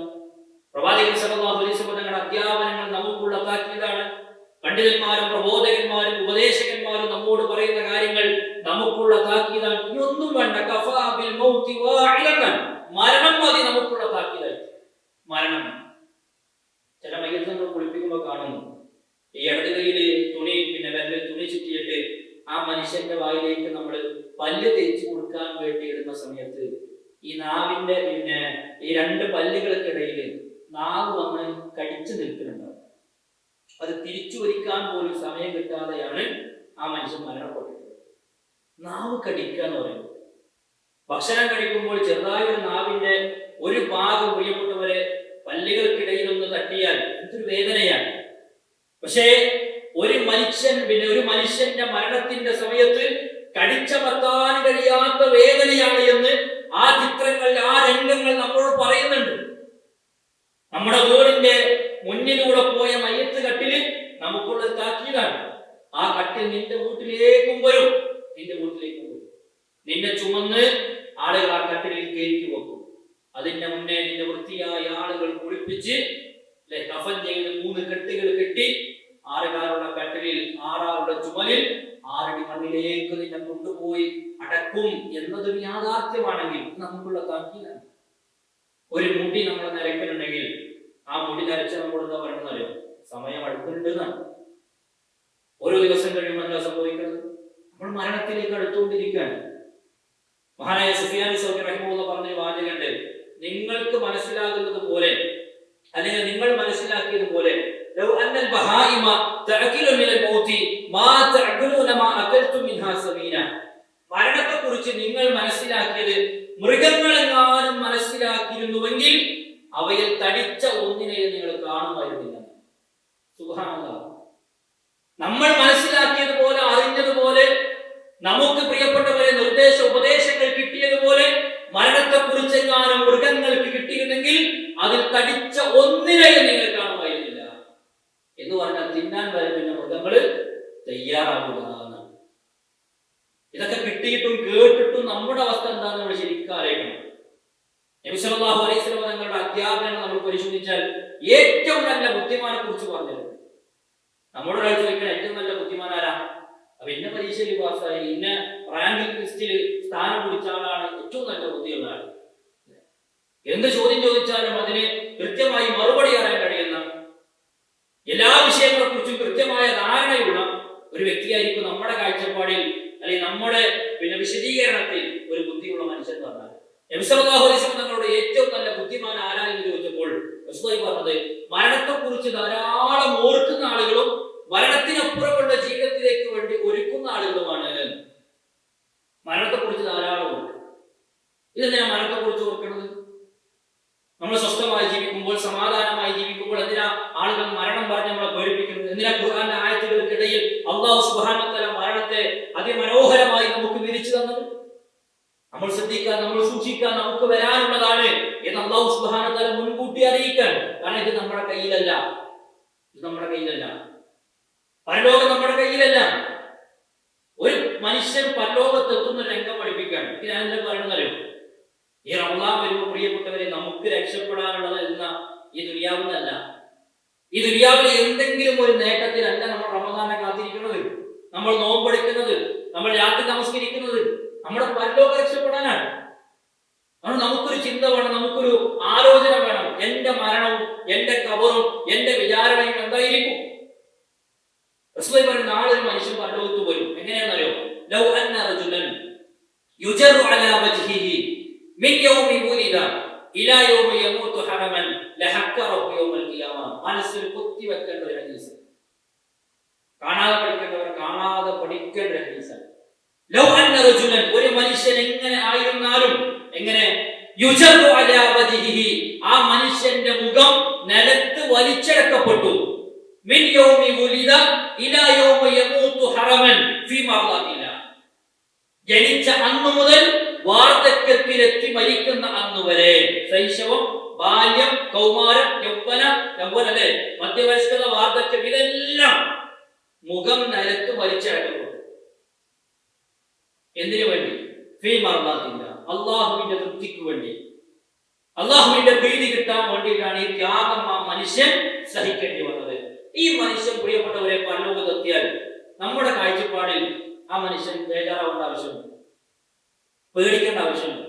കാരണം അള്ളാഹുവിന്റെ തൃപ്തിക്ക് വേണ്ടിയാണ് ജീവിതത്തിൽ ഈ മുഖം നിലത്ത് വലിച്ചടക്കപ്പെടുക എന്നല്ലാതെ വേറെ ഒന്നും ചെയ്തിട്ടില്ല. ഇത് മാത്രമേ കിട്ടുള്ളൂ. ഒന്ന് മുഖം പൊക്കി നീട്ടി നിന്നിട്ടില്ല. ഈ ഹദീസിന്റെ മറ്റൊരു രൂപം എന്നല്ല, ഇതേപോലെ സുജൂദിൽ കിടന്നാള്, ജനിച്ച അന്ന് മുതൽ വാർദ്ധക്യത്തിലെത്തി മരിക്കുന്ന അന്ന് വരെ സുജൂദിൽ കിടന്ന വ്യക്തി. ഈ മനുഷ്യൻ പരലോകം കാണുമ്പോൾ എന്താണ് അവിടുത്തെ ആ മനുഷ്യന്റെ വികാരം എന്ന് റസൂലുള്ളാഹി പറഞ്ഞതറിയോ? ലഹഖറഹു യൗമൽ ഖിയാമ. ആ ചെയ്തതുവരെ ആ മനുഷ്യൻ നിസാരമായി തോന്നും. ആ ചെയ്തതുവരെ നിസാരമായി. എന്ത് ചെയ്തത്? ദുനിയാവിന് വേണ്ടി ഒന്നും ചെയ്തിട്ടില്ല, എല്ലാം അല്ലാഹുവിന് വേണ്ടി ചെയ്തതാണ്. സുജൂദിൽ നിന്ന് എഴുന്നേൽക്കാത്ത മനുഷ്യൻ, മുഖം നിലത്ത് വലിച്ചടക്കപ്പെടുന്നതിൽ നിന്ന് ഒരു നിമിഷം പോലും മുഖം ഉയർത്താത്ത മനുഷ്യൻ, പരലോകം കണ്ണിൽ കാണുമ്പോൾ അവിടുത്തെ ഭീകരമായ കാഴ്ചകൾ കാണുമ്പോൾ പ്രിയപ്പെട്ടവരെ ആ മനുഷ്യൻ പോലും ആഗ്രഹിച്ചു പോകുന്നത് പഠിച്ചോനെ ഇതൊന്നും ആയിട്ടില്ല എന്നുള്ളതാണ്. റസൂലുള്ളാഹി സ്വല്ലല്ലാഹു അലൈഹി വസല്ലം പറഞ്ഞു, പരലോകത്ത് ഒരാളെയും ഓർക്കാത്ത സമയമുണ്ട്. അപ്പൊ ആയിഷ ചോദിക്കുന്നു, നബിയെ അന്ന് അങ്ങയുടെ കുടുംബത്തെ കുറിച്ച് ആലോചിക്കുമോ എന്നാണ്. ആരാണത്? പ്രവാചകൻ സല്ലല്ലാഹു അലൈഹി വസല്ലം തങ്ങളുടെ കുടുംബത്തെ കുറിച്ച് ആലോചിക്കുമോ എന്ന് ആയിഷ റളിയല്ലാഹു അൻഹ ചോദിക്കുമ്പോൾ റസൂലുള്ളാഹി പറഞ്ഞു, ആയിഷ ഇല്ല, ഒരാളും മറ്റൊരാളെ കുറിച്ച് ചിന്തിക്കാത്ത ദിവസങ്ങളാണ്, സമയങ്ങളാണ്. സിറാത്ത് പാലത്തിന്റെ അടുക്കൽ കയ്യിലേക്ക് ഗ്രന്ഥം കിട്ടുന്ന സമയം, ആ സമയങ്ങളെ കുറിച്ച് നബി സല്ലല്ലാഹു അലൈഹി വസല്ലമ പഠിപ്പിച്ചു. ഇതാർക്ക് വരാനുള്ളതാണ്? ഇത് നമുക്ക് വരാനുള്ളതാണ്. നമ്മൾ നമ്മുടെ വിചാരണയും നമ്മുടെ പരലോകമൊക്കെ എത്രയോ വിദൂരമായ ഒരു സാഹചര്യത്തിലാണ് നമ്മൾ കാണുന്നതെങ്കിൽ പ്രിയപ്പെട്ടവരെ, വിശുദ്ധ ഖുർആനിലെ ഒരു പ്രയോഗം മാത്രം നമ്മൾ മനസ്സിലാക്കിയാൽ മതി. ജനങ്ങൾക്ക് അവരുടെ വിചാരണ അടുത്തിരിക്കുന്നു എന്നാണ്, വന്നിരിക്കുന്നു എന്ന്, വരാനുണ്ട് എന്നല്ല, അല്ലെങ്കിൽ വരുമെന്നല്ല, വന്നിരിക്കുകയാണ്. എപ്പോഴാണ് ഹിസാബ്? മരണം കഴിഞ്ഞ് കബറ് കഴിഞ്ഞിട്ടാണ് ഹിസാബ്. അത് വന്നിരിക്കുന്നു എന്ന് വിശുദ്ധ ഖുർആൻ നമ്മോട് പറയുമ്പോൾ അത് പ്രസന്റിലാണ്, അത് കഴിഞ്ഞ കാര്യമാണ്. ഫ്യൂച്ചറിൽ സംഭവിക്കാനുള്ളതായിട്ടോ അല്ലെങ്കിൽ പാസ്റ്റിൽ കഴിഞ്ഞ കാര്യമായിട്ട് എന്താ പറയുന്നത്? പ്രസന്റിൽ നടക്കുന്ന കാര്യത്തെ കുറിച്ചാണ് അല്ലാഹു സുബ്ഹാനഹു വ തആല ആ രൂപത്തിൽ നമ്മോട് വിശദീകരിച്ചിട്ടുള്ളത്. അതുകൊണ്ട് നമ്മൾ ആലോചിക്കേണ്ടത്, ഇന്ന് ഞാൻ എങ്ങാനും മരിച്ചാൽ, ഈ റമദാന്റെ പടിവാതിൽക്കൽ എത്തിയിട്ട് എങ്ങാനും അല്ലാഹു എന്നെ തിരിച്ചു വിളിച്ചാൽ എന്റെ കയ്യിൽ എന്താണ് പ്രിയപ്പെട്ടവരെ ഉള്ളത് എന്ന് നമ്മൾ ചിന്തിക്കണം. അതുകൊണ്ട് ഒന്നാമതായി നമ്മുടെ ജീവിതത്തിൽ ഉണ്ടാകേണ്ട ഏറ്റവും പ്രധാനപ്പെട്ട കാര്യം നമ്മുടെ നിയ്യത്ത് ശരിയാകുക. എന്നാ നിയ്യത്ത്? റമദാൻ വരികയാണ്. ആ റമദാൻ വരുമ്പോ അതിന്റെ 29 ദിവസങ്ങൾ 30 ദിവസങ്ങൾ അല്ലാഹുവേ നിനക്ക് വേണ്ടി യാതൊന്നും മനസ്സിലില്ല, നിഷ്കളങ്കമായി നോമ്പെടുക്കാൻ ഞാൻ, ആ റമദാൻ ഉപയോഗപ്പെടുത്താനാണ് എന്ന് പ്രിയപ്പെട്ടവരെ മനസ്സിൽ നിയ്യത്താക്കിയ കരുതിയ ഒരാളെ സംബന്ധിച്ചിടത്തോളം ഈ റമദാന്റെ തൊട്ട് മണിക്കൂറുകൾക്ക് മുന്നേ ആ മനുഷ്യൻ മരണപ്പെട്ടാലും ഒരു പ്രശ്നമില്ല. റസൂലുള്ളാഹി സ്വല്ലല്ലാഹു അലൈഹി വസല്ലം തങ്ങൾ മദീനയിൽ നിന്ന് യാത്ര പോകുന്ന സമയത്ത് ഓരോ താഴ്വരയും വനംപാതകളും കഴിഞ്ഞിങ്ങനെ പോകുമ്പോൾ പറയാണ്, മദീനയിൽ ഇരിക്കുന്ന കുറെ ആൾക്കാരുണ്ട്, അവർക്ക് ഇതിന്റെ പ്രതിഫലമുണ്ട്. അവർ യാത്ര ചെയ്തിട്ടില്ല, അവർ യുദ്ധത്തിന് പോയിട്ടില്ല, അവർ ത്യാഗം സഹിച്ചിട്ടില്ല, അവരുടെ കാല് നടന്നിട്ട് വേദനിച്ചിട്ടില്ല, അവർ മദീനയിൽ വീട്ടിലിരിക്കുകയാണ്. പക്ഷെ അവർക്ക് അതിന്റെ പ്രതിഫലമുണ്ട് എന്ന് പറയാനുള്ള കാരണം എന്തായിരുന്നു? അവർക്ക് നിയ്യത്തുണ്ടായിരുന്നു വരാൻ, പോകാൻ, ചെയ്യാൻ അവർക്ക് ആഗ്രഹമുണ്ട്, മോഹമുണ്ട്. പക്ഷെ പല കാരണങ്ങളാൽ, രോഗം കാരണത്താൽ, കുടുംബത്തെ നോക്കേണ്ട കാരണത്താൽ, മാതാപിതാക്കളും അതുപോലെ തന്നെ കുടുംബങ്ങളും രോഗിയായി കഴിയുന്നതിന്റെ കാരണത്താൽ അവർക്ക് അതിന് സാധിച്ചില്ല. അതുകൊണ്ട് തന്നെ ആ സാധിക്കാത്തതിൽ അല്ലാഹു സുബ്ഹാനഹു വ തആല അവർക്കൊന്നും കുറവല്ല നൽകുന്നത്, ഇവർ ചെയ്തതിന്റെ അതേ പ്രതിഫലം അവർക്ക് കൊടുക്കും. അപ്പൊ നിയ്യത്ത് റെഡിയായാൽ, ശരിയായാൽ അല്ലാഹു സുബ്ഹാനഹു വ തആല അതിന്റെ ഒരു മനോഹരമായ കാഴ്ച നമുക്ക് നൽകുമെന്നതിൽ ഒരു സംശയം. ഒരിക്കൽ നബി സല്ലല്ലാഹു അലൈഹി വസല്ലം തങ്ങൾ ഇരിക്കുന്ന സമയത്ത് ഒരു അറാബിയായ മനുഷ്യൻ ബൈഅത്ത് ചെയ്യാൻ വേണ്ടി വരുന്നതാണ്. അദ്ദേഹം കൈ കൊടുത്ത് ബൈഅത്ത് ചെയ്തു. എന്നിട്ട് പ്രവാചകനോട് ചോദിക്കുകയാണ്, വഹാജിറു മഅക, നബിയെ താങ്കളുടെ കൂടെ ഞാൻ ഹിജറ വരട്ടെ എന്നാണ്. അപ്പൊ അറാബികൾ സാധാരണ പിന്നാലെ കൂടുന്നതെന്ന് വെച്ചാൽ ഭൗതികമായ എന്തെങ്കിലും ഒരു കാര്യം കിട്ടാൻ വേണ്ടിയിട്ടായിരിക്കാം കൂടെ കൂടാ. ഈ ഗ്രാമീണതയിൽ ജീവിച്ച ഈ മനുഷ്യൻ വന്നിട്ട് ബൈഅത്ത് കൊടുത്ത് ഞാൻ താങ്കളുടെ കൂടെ വരട്ടെ എന്ന് ചോദിക്കുമ്പോ നബി സല്ലല്ലാഹു അലൈഹി വസല്ലം തങ്ങൾ പറഞ്ഞു, സ്വഹാബികളുടെ ആ മനുഷ്യനെ കൂടെ കൂട്ടാൻ വേണ്ടി പറഞ്ഞു. അങ്ങനെ ഒരു യുദ്ധത്തിന്റെ സന്ദർഭത്തിൽ റസൂലുള്ളാഹി പറഞ്ഞു, ആ അറാബിനെ, ആ മനുഷ്യൻ നിങ്ങൾ യുദ്ധത്തിന് കൊണ്ടുവന്ന ഒട്ടകങ്ങളെയും കുതിരകളെയും ഒക്കെ മേക്കാൻ വേണ്ടിയിട്ട് ആ ജോലി കൊടുത്ത് വിട്ടാൽ മതി. ആ ജോലിയിലേക്ക് അദ്ദേഹത്തെ പറഞ്ഞു. യുദ്ധം പാതി പിന്നിട്ടപ്പോ കുറച്ച് ഗനീമത്ത് സ്വത്ത് കിട്ടി, യുദ്ധാർത്ഥ സമ്പത്ത് കിട്ടി. ആ സമ്പത്ത് റസൂലുള്ളാഹി വീതം വെച്ച് സ്വഹാബികൾക്ക് ഇങ്ങനെ കൊടുക്കണം. എന്നിട്ട് പറഞ്ഞു, അവിടെ അറാബി ഉണ്ടല്ലോ, ആരെങ്കിലും വെച്ചു പോയ ആളുണ്ടല്ലോ, ആ മനുഷ്യൻ എന്ത് ചെയ്യും, നിങ്ങൾ തിരിച്ചു വരുമ്പോ ഈ സമ്പത്ത് കൊടുക്കണം എന്ന് നബി സല്ലല്ലാഹു അലൈഹി വസല്ലം തങ്ങൾ ഒരാളോട് പറഞ്ഞു ഏൽപ്പിച്ചു. അപ്പോ ഈ മനുഷ്യൻ വന്നപ്പോ, ഈ അറാബി വന്നപ്പോ ഈ സ്വഹാബി എന്ത് പറയും, അദ്ദേഹത്തിന് വീതം വെച്ച മാറ്റി വെച്ച ആ ഗനീമത്ത് സ്വത്ത് അദ്ദേഹത്തിന്റെ കൈകളിലേക്ക് കൊടുക്കണം. അദ്ദേഹം ചോദിച്ചത് എന്താണ്? ഈ സ്വഹാബി പറഞ്ഞു, താങ്കൾക്ക് നബി സല്ലല്ലാഹു അലൈഹി വസല്ലം തങ്ങൾ നൽകാൻ വേണ്ടി പറഞ്ഞു. താങ്കൾ യുദ്ധത്തിന്റെ ഭാഗമായി പങ്കെടുത്തത് കൊണ്ട് താങ്കൾക്ക് അല്ലാഹുവിന്റെ റസൂൽ വിധിച്ച അല്ലെങ്കിൽ അനുവദിച്ചൊരു സമ്പത്താണ്, താങ്കൾക്ക് അത് ഉപയോഗിക്കാം എന്ന് പറഞ്ഞു. അദ്ദേഹം പറഞ്ഞു, ഒന്നുമുണ്ടില്ല. നബി സല്ലല്ലാഹു അലൈഹി വസല്ലം അടുക്കിലേക്ക് വന്നു. എന്നിട്ട് ചോദിച്ചു, അല്ലാഹുവിന്റെ റസൂലേ ഇതെന്താണ്? അല്ലാഹുവിന്റെ റസൂൽ പറഞ്ഞു, താങ്കൾ യുദ്ധത്തിൽ പങ്കെടുത്തതിന്റെ ഭാഗമാണ്. ആ മനുഷ്യൻ പറഞ്ഞു, റസൂലേ ഞാൻ ഇതിന് വേണ്ടിയിട്ടല്ല വന്നത്. ആരാ പറഞ്ഞു? ചരിത്രത്തിൽ പേര് പോലും പറഞ്ഞിട്ടില്ലാത്തൊരു മനുഷ്യനാണ്. അല്ലാഹുവിന്റെ റസൂലേ ഞാൻ ഇതിന് വേണ്ടിയിട്ടല്ല വന്നത്. റസൂൽ ചോദിച്ചു, പിന്നെ എന്താണ്? അദ്ദേഹം പെരടി കാണിച്ചു കൊടുത്തു. എന്നിട്ട് പറഞ്ഞു, റസൂലേ യുദ്ധത്തിൽ പങ്കെടുക്കണം എന്ന് ആഗ്രഹം, ഈ പെരടി ഒരു അമ്പ് തന്ന് അമ്പ് വന്നിട്ട് അത് തറച്ചിട്ട് മരിക്കണമെന്ന ആഗ്രഹത്തിലാണ് ഞാൻ വന്നത്, ഷഹീദാകണമെന്ന പൂതിയോട് കൂടിയിട്ടാണ് ഞാൻ വന്നത്. നബി സല്ലല്ലാഹു അലൈഹി വസല്ലം പറഞ്ഞു, താങ്കളുടെ ഈ വാചകം സത്യമാണെങ്കിൽ അല്ലാഹു സുബ്ഹാനഹു വ തആല ആ സത്യസന്ധത താങ്കളിൽ കാണിക്കട്ടെ എന്ന് റസൂലുള്ളാഹി ആ മനുഷ്യന് വേണ്ടി പ്രാർത്ഥിച്ചു. ജോലി മാറ്റിക്കൊടുത്തു. എന്താ ജോലി? യുദ്ധത്തിൽ പോകാൻ വേണ്ടി പറഞ്ഞു. കുറച്ചു നേരം കഴിഞ്ഞപ്പോ കഴുത്തിൽ അമ്പ് തറച്ച ഒരു ശരീരവുമായി നബി സല്ലല്ലാഹു അലൈഹി വസല്ലം തങ്ങളുടെ മുന്നിലേക്ക് ഒരു മനുഷ്യനെ കൊണ്ടുവരപ്പെട്ടു. റസൂലുള്ളാഹി ചോദിക്കാണ്, ഇതാ വ്യക്തിയാണോ? സ്വഹാബികൾ, ആ വ്യക്തിയാണോ? എന്റെ മുന്നിൽ വന്ന റസൂലേ, എനിക്ക് ഇതല്ല ആവശ്യം, ഈ ഗനീമത്ത് സ്വത്തല്ല ഞാൻ കൊതിച്ചത്. എന്റെ കഴുത്തിൽ ഒരു അമ്പ് വന്ന് തറക്കണമെന്ന് പറഞ്ഞ്, അങ്ങനെ ഷഹീദാകണമെന്ന് പറഞ്ഞ്, സ്വർഗ്ഗം കിട്ടണമെന്ന് ആഗ്രഹിച്ച ആ മനുഷ്യനാണോ എന്ന് നബി സല്ലല്ലാഹു അലൈഹി വസല്ലം ഞങ്ങൾ ചോദിക്കുമ്പോ സ്വഹാബത്ത് പറഞ്ഞു, ആ മനുഷ്യൻ തന്നെയാണ്. നോക്കുമ്പോ ആ മനുഷ്യൻ ചൂണ്ടിക്കാണിച്ച അതേ ഭാഗത്ത് തന്നെയാണ് ആ അമ്പ് വന്ന് തറച്ചിട്ടുള്ളത്. തങ്ങൾ തന്റെ ജുബ്ബ ഉപയോഗിക്കും. ആ മനുഷ്യനെ കഫൻ ചെയ്യാൻ വേണ്ടി പറഞ്ഞു. കഫൻ ചെയ്ത് കൊണ്ടുവന്ന് കിടത്തിയപ്പോ നബി സല്ലല്ലാഹു അലൈഹി വസല്ലം തങ്ങൾ പ്രാർത്ഥിച്ചു, അല്ലാഹുവേ ഈ മനുഷ്യൻ ഷഹീദാണ്, ഖുതില ഷഹീദുൻ, ഈ മനുഷ്യൻ ഷഹീദാണ്, വഅന ഷഹീദുൻ അലാ ദാലിക, ഞാൻ അതിന് സാക്ഷിയാണ്, ഈ മനുഷ്യൻ രക്തസാക്ഷിയാണ് എന്നതിന് ഞാൻ സാക്ഷിയാണ് എന്ന് പറഞ്ഞ് നബി സല്ലല്ലാഹു അലൈഹി വസല്ലം ആ മനുഷ്യനെ വേണ്ടി പ്രാർത്ഥിച്ചു. അപ്പൊ നിയ്യത്ത് സത്യസന്ധമായ പ്രിയപ്പെട്ടവരെ, ഇതിന്റെ പടിവാതിൽക്കലെത്തിയിട്ട് അതിന്റെ അടുത്തെത്തിയിട്ട് പടച്ചു നമ്മളെ തിരിച്ചു വിളിച്ചാലും ഒരു ബേജാറ് നമുക്കില്ല, ഒരു ടെൻഷൻ നമുക്ക് വേണ്ട. ഇനി അതിന്റെ ഒന്നാമത്തെ ദിവസം ഒരു ആക്സിഡന്റ് പറ്റിയിട്ട് നമ്മൾ രോഗിയായി ഒന്നിനും കഴിയാതെ അബോധാവസ്ഥയിൽ നമ്മൾ വീട്ടിൽ കിടക്കും, വെന്റിലേറ്ററിൽ കിടക്കും. പക്ഷേ ആളുകൾ നോമ്പെടുക്കുന്നതിന്റെ അതേ പ്രതിഫലം നമുക്ക് കിട്ടും, ആളുകൾ നമസ്കരിക്കുന്നതിന്റെ പ്രതിഫലം നമുക്ക് കിട്ടും. എന്തുണ്ടാകണം? അത് ആഗ്രഹം ഉണ്ടാവണം, നെയ്യത്തില്ല.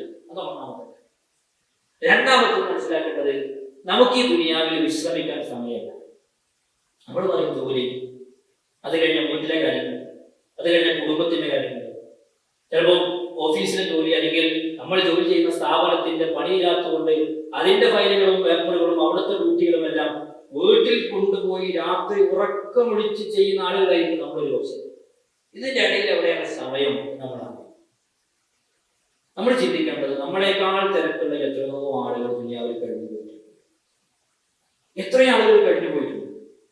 ഈ ദുനിയാവ് എന്ന് പറയുന്നത് നമുക്ക് വിശ്രമിക്കാനുള്ള സമയമല്ല. ഒരു മനുഷ്യൻ ഇമാം അഹ്മദ് ബിൻ ഹംബൽ റഹ്മത്തുള്ളാഹി അലൈഹി അദ്ദേഹത്തിന്റെ അടുക്കിലേക്ക് വന്നിട്ട് ഒരു സംശയം ചോദിച്ചു. എന്താണെന്നറിയോ? അദ്ദേഹം ഖുറാസാൻ എന്ന് പറയുന്ന പ്രദേശത്താണ് വന്നത്, മൈലുകൾക്കപ്പുറത്താണ്. ദിവസങ്ങൾ യാത്ര ചെയ്തിട്ട് മനുഷ്യൻ വന്നിട്ട് ഒറ്റ ചോദ്യം ചോദിക്കാനാണ് വന്നത്. എന്താ ചോദ്യം? ഒരു മനുഷ്യന് എപ്പോഴാണ് ഒരു വിശ്രമത്തിന്റെ സമയം കിട്ടുക? ഒന്ന് സ്വസ്ഥമായി ഒന്നിരിക്കാൻ, ഒന്ന് സമാധാനത്തോടു കൂടി ഒന്ന് മനസ്സറിഞ്ഞ് ഒന്ന് വിശ്രമിക്കാനുള്ള സമയം എപ്പോഴാണ് കിട്ടുക? ഇപ്പൊ ദുനിയാവിൽ നമുക്ക് പണിയുണ്ട്, ആഖിറത്തിന്റെ പണിയുണ്ട്, ദുനിയാവിന്റെ പണിയുണ്ട് അല്ലേ? രാവിലെ നേരത്തെ എഴുന്നേറ്റാൽ നമസ്കരിക്കണം, അത് കഴിഞ്ഞൊന്ന് വിശ്രമിച്ചാൽ സ്ഥാപനത്തിലേക്ക്, ജോലി സ്ഥലത്തേക്ക് പോകണം, അത് കഴിഞ്ഞാൽ ഭക്ഷണത്തിന്റെ സമയം, അവിടെ നമസ്കാരം, അത് കഴിഞ്ഞ് വൈകുന്നേരം നമസ്കാരം, അതിനിടയിൽ വീട്ടിലെ മറ്റു കാര്യങ്ങൾ, ഇങ്ങനെ തുടങ്ങി നമുക്കൊന്ന് സ്വസ്ഥമായി ഇരിക്കാൻ നമുക്ക് സമയം തോന്നിച്ചാൽ ഉണ്ടാവണമെന്നില്ല. ഈ മനുഷ്യർ അന്വേഷിച്ചു വന്ന എപ്പോഴാ ഒന്ന് ദുനിയാവിൽ കുറച്ച് സ്വസ്ഥമായി ഇരിക്കാൻ പറ്റുമെന്ന് വെച്ചു. അപ്പൊ അതിന് മറുപടി കൊടുത്തതായിരുന്നു, വിശ്രമിക്കാം. എപ്പോൾ ഒന്നാമത്തെ കാല് സ്വർഗത്തിലേക്ക് വെക്കുന്നത് കൂടി ആ മനുഷ്യന് പൂർണ്ണമായ വിശ്രമം. ഇതല്ലാതെ ഒരു വിശ്രമം ഒരു വിശ്വാസിയെ സംബന്ധിച്ചിടത്തോളം ദുനിയാവിൽ കിട്ടാറില്ല. ഒന്നാമത്തെ കാല് സ്വർഗത്തിൽ കുത്തിയോ അന്ന് മുതൽ വിശ്രമിക്കാം. ചാരകസാരകളിലിരുന്ന്, സോഫകളിലിരുന്ന് ആഗ്രഹിക്കുന്നതും നിനക്കുന്നതുമെല്ലാം കുടിച്ചും രസിച്ചും അതേപോലെ തന്നെ ആസ്വദിച്ചും അനുഭവിച്ചും പൂർണ്ണമായ സമാധാനം. ആൾക്കാർക്ക് സംശയമാണ്, സ്വർഗമുണ്ടോ പരലോകമുണ്ടോ എന്നൊക്കെ സംശയമാണ്. ആ സംശയത്തിന്റെ ഒരു തരിമ്പ് പ്രിയപ്പെട്ടവരെ ഹൃദയത്തിലുണ്ടെങ്കിൽ അവർ ചിന്തിക്കേണ്ടതാണ്, ഞാൻ ആരായിരുന്നു മാത്രം ചിന്തിച്ചാൽ മതി. എന്റെ തുടക്കത്തിൽ എനിക്കെന്തെങ്കിലും എന്റെ ജീവിതത്തിൽ പങ്കുവഹിക്കാൻ കഴിഞ്ഞിട്ടുണ്ടോ? കണ്ണുകൊണ്ട്, നേരത്തെ കണ്ണുകൾ കൊണ്ട് കാണാൻ കഴിയാത്ത ഒരു ബീജഗണത്തിൽ നിന്ന് അല്ലാഹു സുബ്ഹാനഹു വ തആല നമ്മെ സൃഷ്ടിച്ചു പരിപാലിച്ചു ഒരുക്കി തന്നിട്ടുണ്ടെങ്കിൽ ഇപ്പോൾ ഇതാ വെല്ലുവിളിക്കുന്ന, അതിനെതിരെ പറയുന്ന ആ ആളുകൾക്ക് എന്തെങ്കിലും ഒരു പങ്ക്, എന്റെ മൂക്കിന്റെ ഡിസൈൻ, എന്റെ കൈയിന്റെ ഡിസൈൻ, എന്റെ കാലുകളുടെ വലുപ്പം, എന്റെ കൈയിന്റെ നീളം, ആർക്കെങ്കിലും എന്തെങ്കിലും തുടക്ക കാലഘട്ടത്തിൽ ചെയ്യാൻ കഴിയുന്നു? ഇല്ല. ഏറ്റവും കൂടുതൽ ചെറിയ കാലം, അതല്ലെങ്കിൽ ഒന്നും ചെയ്യാൻ കഴിയാത്തൊരു കാലഘട്ടം മനുഷ്യർക്ക് ഉണ്ടായിട്ടുണ്ട്. കോഴി മുട്ട നിന്ന് വിരിഞ്ഞാല് അത് തൊട്ടടുത്ത നിമിഷം തിന്നാൻ തുടങ്ങും. ആ മനുഷ്യന്റെ അവസ്ഥ അത്രയും ദുർബലനായ നമ്മളെ ഇങ്ങനെ പടിപടിയായി സൃഷ്ടിച്ചു കൊണ്ടുവന്നിട്ട് ഇപ്പൊ വലുതായി ചോദിക്കാണ് എന്ത് ഇതൊക്കെ ഉണ്ട് എന്താ തെളിയുന്നത്? അവനെ കുറിച്ച് ആലോചിച്ചാൽ മതി. ഒരു 30 വയസ്സുള്ള 35 വയസ്സുള്ള ഒരാൾ ചിന്തിക്കണം, എന്താ ഞാൻ 30 വർഷങ്ങൾക്ക് മുന്നേ എവിടെയെന്ന് വെച്ചൊരു അഡ്രസ് ഉണ്ട്.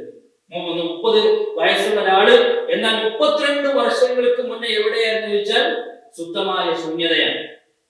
ഒരു അഡ്രസ് നമുക്ക് ആർക്കില്ല. 40 വയസ്സുള്ള ഒരു വ്യക്തി ഞാൻ 45 വർഷങ്ങൾക്ക് മുന്നേ എവിടെയായിരുന്നു എന്ന് ചോദിച്ചാൽ നമുക്കൊരു അഡ്രസ് ഇല്ല. നമ്മുടെ ഡേറ്റ് ഓഫ് ബർത്തിന്റെ ഒരു ദിവസം മുന്നേ എവിടെ ചോദിച്ചാൽ ഉമ്മാന്റെ വയറ്റിലാണ് എന്ന അഡ്രസ് മതി. ഒരു മാസം മുന്നേ എവിടെയെന്ന് ചോദിച്ചാൽ അതിന് അഡ്രസ് ഉണ്ട്. ഒരു വർഷം മുന്നേ എവിടെയെന്ന് ചോദിച്ചാൽ അഡ്രസ് ഇല്ല. ആ നമ്മളാ പറയണത് ഞാൻ വരില്ല. പണ്ഡിതമായി ചോദിക്കുന്നുണ്ട്, ഒരു മനുഷ്യന് പരലോകമില്ല, ഇന്നത്തെ യാഥാർത്ഥ്യങ്ങളൊന്നുമില്ല, ഞാനിനി മരിച്ചാലും എഴുന്നേൽക്കില്ല എന്ന് പറയുകയാണെങ്കിൽ അവരോട് ഒറ്റ ചോദ്യം ചോദിച്ചാൽ മതിയാണ്, ഈ ദുനിയാവിലെ നിന്റെ ഉറക്കത്തെ പിടിച്ചു വെക്കാൻ നിനക്ക് കഴിയുമോ? ഒരാൾ പറഞ്ഞു ഞാൻ 6 ദിവസം കിടന്നുറങ്ങും എന്ന് പറയാൻ പറ്റുമോ? ആ ഉറക്കം പോലും ജീവനുള്ള നമുക്ക് നിയന്ത്രിക്കാൻ കഴിയില്ല. ഒരാൾ പറഞ്ഞു ഞാൻ 7 ദിവസം ഇവിടെ കിടന്നുണ്ടെന്ന് പറഞ്ഞ് എഴുതി ഒപ്പിട്ട് കിടന്നുടങ്ങി.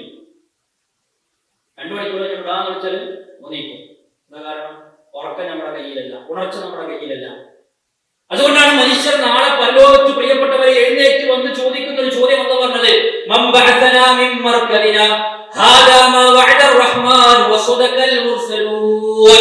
ആരാണ് ഞങ്ങളെ വിളിച്ചുണർത്തിയത്? ഞങ്ങൾ ഉറങ്ങിക്കളയുകയായിരുന്നു. ആരാണ് ഞങ്ങളെ വിളിച്ചുണർത്തിയത്? പ്രവാചകന്മാർ പറഞ്ഞ ഈ ജീവിതം ഇതാ സത്യമായിരിക്കുന്നു, യാഥാർത്ഥ്യമായിരിക്കുന്നു എന്ന് കണ്ണുകൾ കൊണ്ട് കണ്ട് ബോധ്യപ്പെടുന്ന ദിവസം. ആ ദിവസത്തിൽ പ്രിയപ്പെട്ടവരെ ഒരു മനുഷ്യൻ തന്റെ നന്മകൾക്ക് വേണ്ടി നെട്ടോട്ടമോടുമെന്ന് അല്ലാഹു സുബ്ഹാനഹു വ തആല പറയാൻ സൂറത്തുൽ നഹ്ലിൽ കാണാം. യൗമ തഅതി കുല്ലു നഫ്സിൻ തുജാദിലു അൻ നഫ്സിഹാ വതുവഫാ കുല്ലു നഫ്സിൻ മാ അമിലത് വഹും ലാ യുദ്ലമൂൻ. അന്നേ ദിവസം അതാ ഓരോരുത്തരും സ്വന്തത്തിന് വേണ്ടി വാദിച്ചു പോകുന്ന ദിവസമാണ്.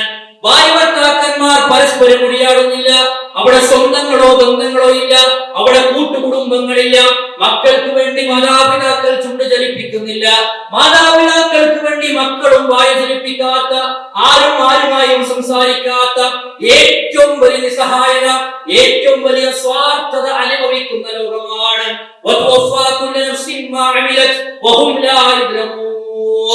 അവരെന്താണോ ചെയ്തു വെച്ചത് അത് അല്ലാഹു സുബ്ഹാനഹു വ തആല അവർക്ക് വീതം വെച്ച് കൊടുക്കുന്ന ദിവസമാണ്. അതുകൊണ്ട് സഹോദരങ്ങളെ, നമ്മൾ ഈ റമദാനിൽ കണ്ണിൽ കാണേണ്ടത് മൂർച്ചയേറിയ കാഴ്ചകളോടെ, ഭംഗിയേറിയ കാഴ്ചകളോടെ നമ്മൾ കാണേണ്ടത് എന്താണ്? അല്ലാഹു സുബ്ഹാനഹു വ തആല ഈ റമദാനിൽ ഞാൻ നന്നായി ജീവിച്ചാൽ എനിക്ക് സ്വർഗ്ഗം നൽകാമെന്ന വാഗ്ദാനം നൽകിയിട്ടുണ്ട്. യാക്കൂബ് നബി അലൈഹിസ്സലാത്തു വസ്സലാമിന് 12 മക്കളാണ്, അല്ലേ? 12 മക്കളാണ്. ഇതിൽ ഏറ്റവും ഭംഗിയുള്ള മകനാരാ? യൂസുഫ് നബി അലൈഹിസ്സലാത്തു വസ്സലാം. സംശയമില്ല. യാക്കൂബ് നബി അലൈഹിസ്സലാത്തു വസ്സലാമിന് ഏറ്റവും ഇഷ്ടപ്പെട്ട മകൻ ആരായിരുന്നു? യൂസുഫ് നബി അലൈഹിസ്സലാത്തു വസ്സലാം. മറ്റു 11 മക്കൾ എങ്ങനെ രക്ഷപ്പെട്ടു? ആരെ കൊണ്ട് രക്ഷപ്പെട്ടു? യൂസുഫ് നബി അലൈഹിസ്സലാത്തു വസ്സലാം. ഇബ്നു ജൗസി റഹ്മത്തുള്ളാഹി പറയാണ്, ഇതേപോലെയാണ് റമദാൻ എന്ന് പറഞ്ഞത്. ഏറ്റവും മനോഹരമായ മാസമാണ് റമദാൻ. ഏറ്റവും ഭംഗിയുള്ള മാസമാണ് റമദാൻ. മറ്റു 11 മക്കൾ രക്ഷപ്പെട്ടതുപോലെ 11 മാസങ്ങൾ രക്ഷപ്പെടാൻ ഈ ഒറ്റ മാസം മതി. റമദാൻ മുകഫിറാത്തും മാ ബൈനഹുന്ന. 2 റമദാനുകൾക്കിടയിലുള്ള പാപങ്ങൾ അല്ലാഹു സുബ്ഹാനഹു വ തആല പുറത്തു നൽകും. 11 മാസം രക്ഷപ്പെടും. മറ്റു 11 മക്കൾക്ക് നല്ല ജീവിതം കിട്ടിയതുപോലെ, സൗകര്യങ്ങളും രാജകീയമായ സുഖങ്ങളും കിട്ടിയതുപോലെ നമ്മുടെ 11 മാസങ്ങൾ രക്ഷപ്പെടാൻ എന്തു മതി? ഈ റമദാൻ നമ്മൾ റമദാനായി കണ്ടിട്ട് അത് നന്മ ചെയ്താൽ. അതെന്തിനാ റമദാൻ അല്ലാഹു നൽകിയത്? നമ്മുടെ ജീവിതത്തിൽ നമുക്ക് സംഭവിക്കുന്ന, നമ്മുടെ ജീവിതത്തിലെ ഏറ്റവും വലിയ പ്രതിസന്ധി എന്നാൽ ജീവിതത്തിലെ പാപങ്ങളാണ്. ഒരു സംശയമില്ല. ആ പാപങ്ങളുടെ കറയെടുത്ത് നമ്മൾ പരിശോധിച്ചാൽ പലപ്പോഴും ഒരാളോട് നമുക്ക് പറയാൻ കഴിയാത്ത, ഒരു വ്യക്തിയോട് പോലും നമുക്ക് പറയാൻ കഴിയാത്ത, ഒരാൾ നമ്മളെക്കുറിച്ച് ചിന്തിച്ചിട്ടില്ലാത്ത തിന്മകൾ വരെ നമ്മുടെ ജീവിതത്തിൽ പലപ്പോഴുമായി സംഭവിച്ചിട്ടുണ്ട്. തെറ്റെന്ന് പറഞ്ഞാൽ തന്നെ നമ്മുടെ മനസ്സുകളെ അസ്വസ്ഥമാക്കിക്കൊണ്ടിരിക്കുന്നു. കാലങ്ങളോടും വർഷങ്ങളോടും നമ്മളെ വേട്ടയാടിക്കൊണ്ടിരിക്കും. നമ്മുടെ മനസ്സിലേക്ക് ഒരു കുത്തുന്ന പോലെ അതിങ്ങനെ ഓർമ്മപ്പെടുത്തി നമ്മുടെ ജീവിതത്തിന്റെ നല്ല നിമിഷങ്ങളെ പോലും ആ തിന്മ നശിപ്പിച്ചുകൊണ്ടിരിക്കും, കാണുന്നുകൊണ്ടിരിക്കും. മുഹമ്മദ് ബിൻ വാസി റഹ്മത്തുള്ളാഹി പറഞ്ഞ കാര്യം എന്താണെന്ന് വെച്ചാൽ, പിന്നെ ഒരു മനുഷ്യന്റെ തിന്മകൾക്കനുസരിച്ച്, ശരിക്കും ഒരു മനുഷ്യന്റെ തിന്മകൾക്കനുസരിച്ച് അല്ലാഹു സുബ്ഹാനഹു വ തആല ഒരു ദുർഗന്ധം നൽകിയാൽ നമ്മുടെ പരിസരത്തിരിക്കാൻ പിന്നെ വേറെ ആരും ഉണ്ടാവില്ല. എന്റെ തെറ്റിനനുസരിച്ച് അല്ലാഹു എനിക്ക് ഒരു ഗന്ധം നൽകുക, ഒരു ദുർഗന്ധം നൽകുക. അടുത്തൊരു തിന്മക്കും അല്ലാഹു ഒരു ദുർഗന്ധം എനിക്ക് നൽകും. അങ്ങനെ ഓരോ ദിവസത്തിലും ഞാൻ ചെയ്യുന്ന തിന്മകൾക്കനുസരിച്ച് അല്ലാഹു എനിക്കൊരു പിന്നെ വൃത്തികെട്ട മണം എനിക്ക് നൽകിയാൽ പിന്നെ എന്റെ പരിസരത്തിരിക്കാൻ ആരെങ്കിലും. തിന്മ എന്ന് പറഞ്ഞാൽ വലുതൊന്നും ചിന്തിക്കണം. 5 നേരത്തെ നമസ്കാരം കൃത്യമായി അതിന്റെ സമയത്ത് നിർവഹിക്കാതിരിക്കുന്നത് തിന്മയാണ്. ഒരു ഹറാമ കാണുമ്പോൾ അതിലേക്ക് നോക്കുന്നത് ഒരു തിന്മയാണ്. ഒരു പാവപ്പെട്ട മനുഷ്യൻ കൈ നീട്ടുമ്പോൾ ആ മനുഷ്യന് എന്തെങ്കിലും ഒന്ന് കൊടുത്തോ, അതിൽ പുഞ്ചിരി കൊണ്ടെങ്കിലും ആ മനുഷ്യനെ സമാധാനിപ്പിക്കൽ, ആശ്വസിപ്പിക്കൽ, വാക്കുകൊണ്ട് ആ മനുഷ്യനെ ഒരു സാധനത്തിന്റെ പിന്നെ വാക്ക് കൊടുക്കല്, അതൊരു നന്മയാണെങ്കിൽ അത് ചെയ്യാതിരിക്കുന്ന തിന്മയാണ്. ആ തിന്മക്കനുസരിച്ച് അള്ളാഹു നമുക്കൊരു ഗന്ധം, ഒരു ദുർഗന്ധം നൽകുകയാണെങ്കിൽ പിന്നെ ദുനിയാവിൽ നമ്മുടെ പരിസരത്ത് പിന്നെ ആരാ വരിക? ഒന്നുകൂടി നമ്മൾ ആലോചിച്ചോളൂ. നമ്മുടെ തിന്മകൾക്ക് അനുസരിച്ച് അള്ളാഹു സുബ്ഹാനഹു വ തആല നമ്മുടെ ഓരോ അനുഗ്രഹങ്ങളെ തിരിച്ചു പിടിക്കുകയാണെങ്കിൽ പൂർണ്ണതയുള്ള കണ്ണിന് കാഴ്ച നല്ല ശക്തിയുള്ള മനുഷ്യന്മാരുടെ ലോകത്തുണ്ടാവും. ഒരു തിന്മ കാണുമ്പോൾ അവന്റെ ആ തിന്മക്കനുസരിച്ച് അള്ളാഹു എന്താണ് അവന്റെ കാഴ്ച ഒരു പോയിന്റ് കുറക്കണം. അങ്ങനെയാണെങ്കിൽ ഈ ലോകം കാണാൻ എത്ര മനുഷ്യന്മാരുണ്ടോ? അവിടെ നമ്മൾ മനസ്സിൽ കൊത്തിവെക്കേണ്ട അള്ളാഹുവിന്റെ ഒരു പേരുണ്ട്, അൽ വദൂദ്. അള്ളാഹു സുബ്ഹാനഹു വ തആല സ്നേഹസമ്പന്നനാണ്.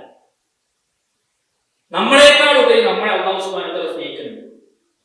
അതുകൊണ്ടാണ് നമ്മുടെ തെറ്റുകൾ നമ്മൾ പരസ്യപ്പെടുത്തിയാലും നമ്മളത് പറഞ്ഞാലും അള്ളാഹു അതൊക്കെ രഹസ്യമാക്കി വെച്ചിരിക്കും.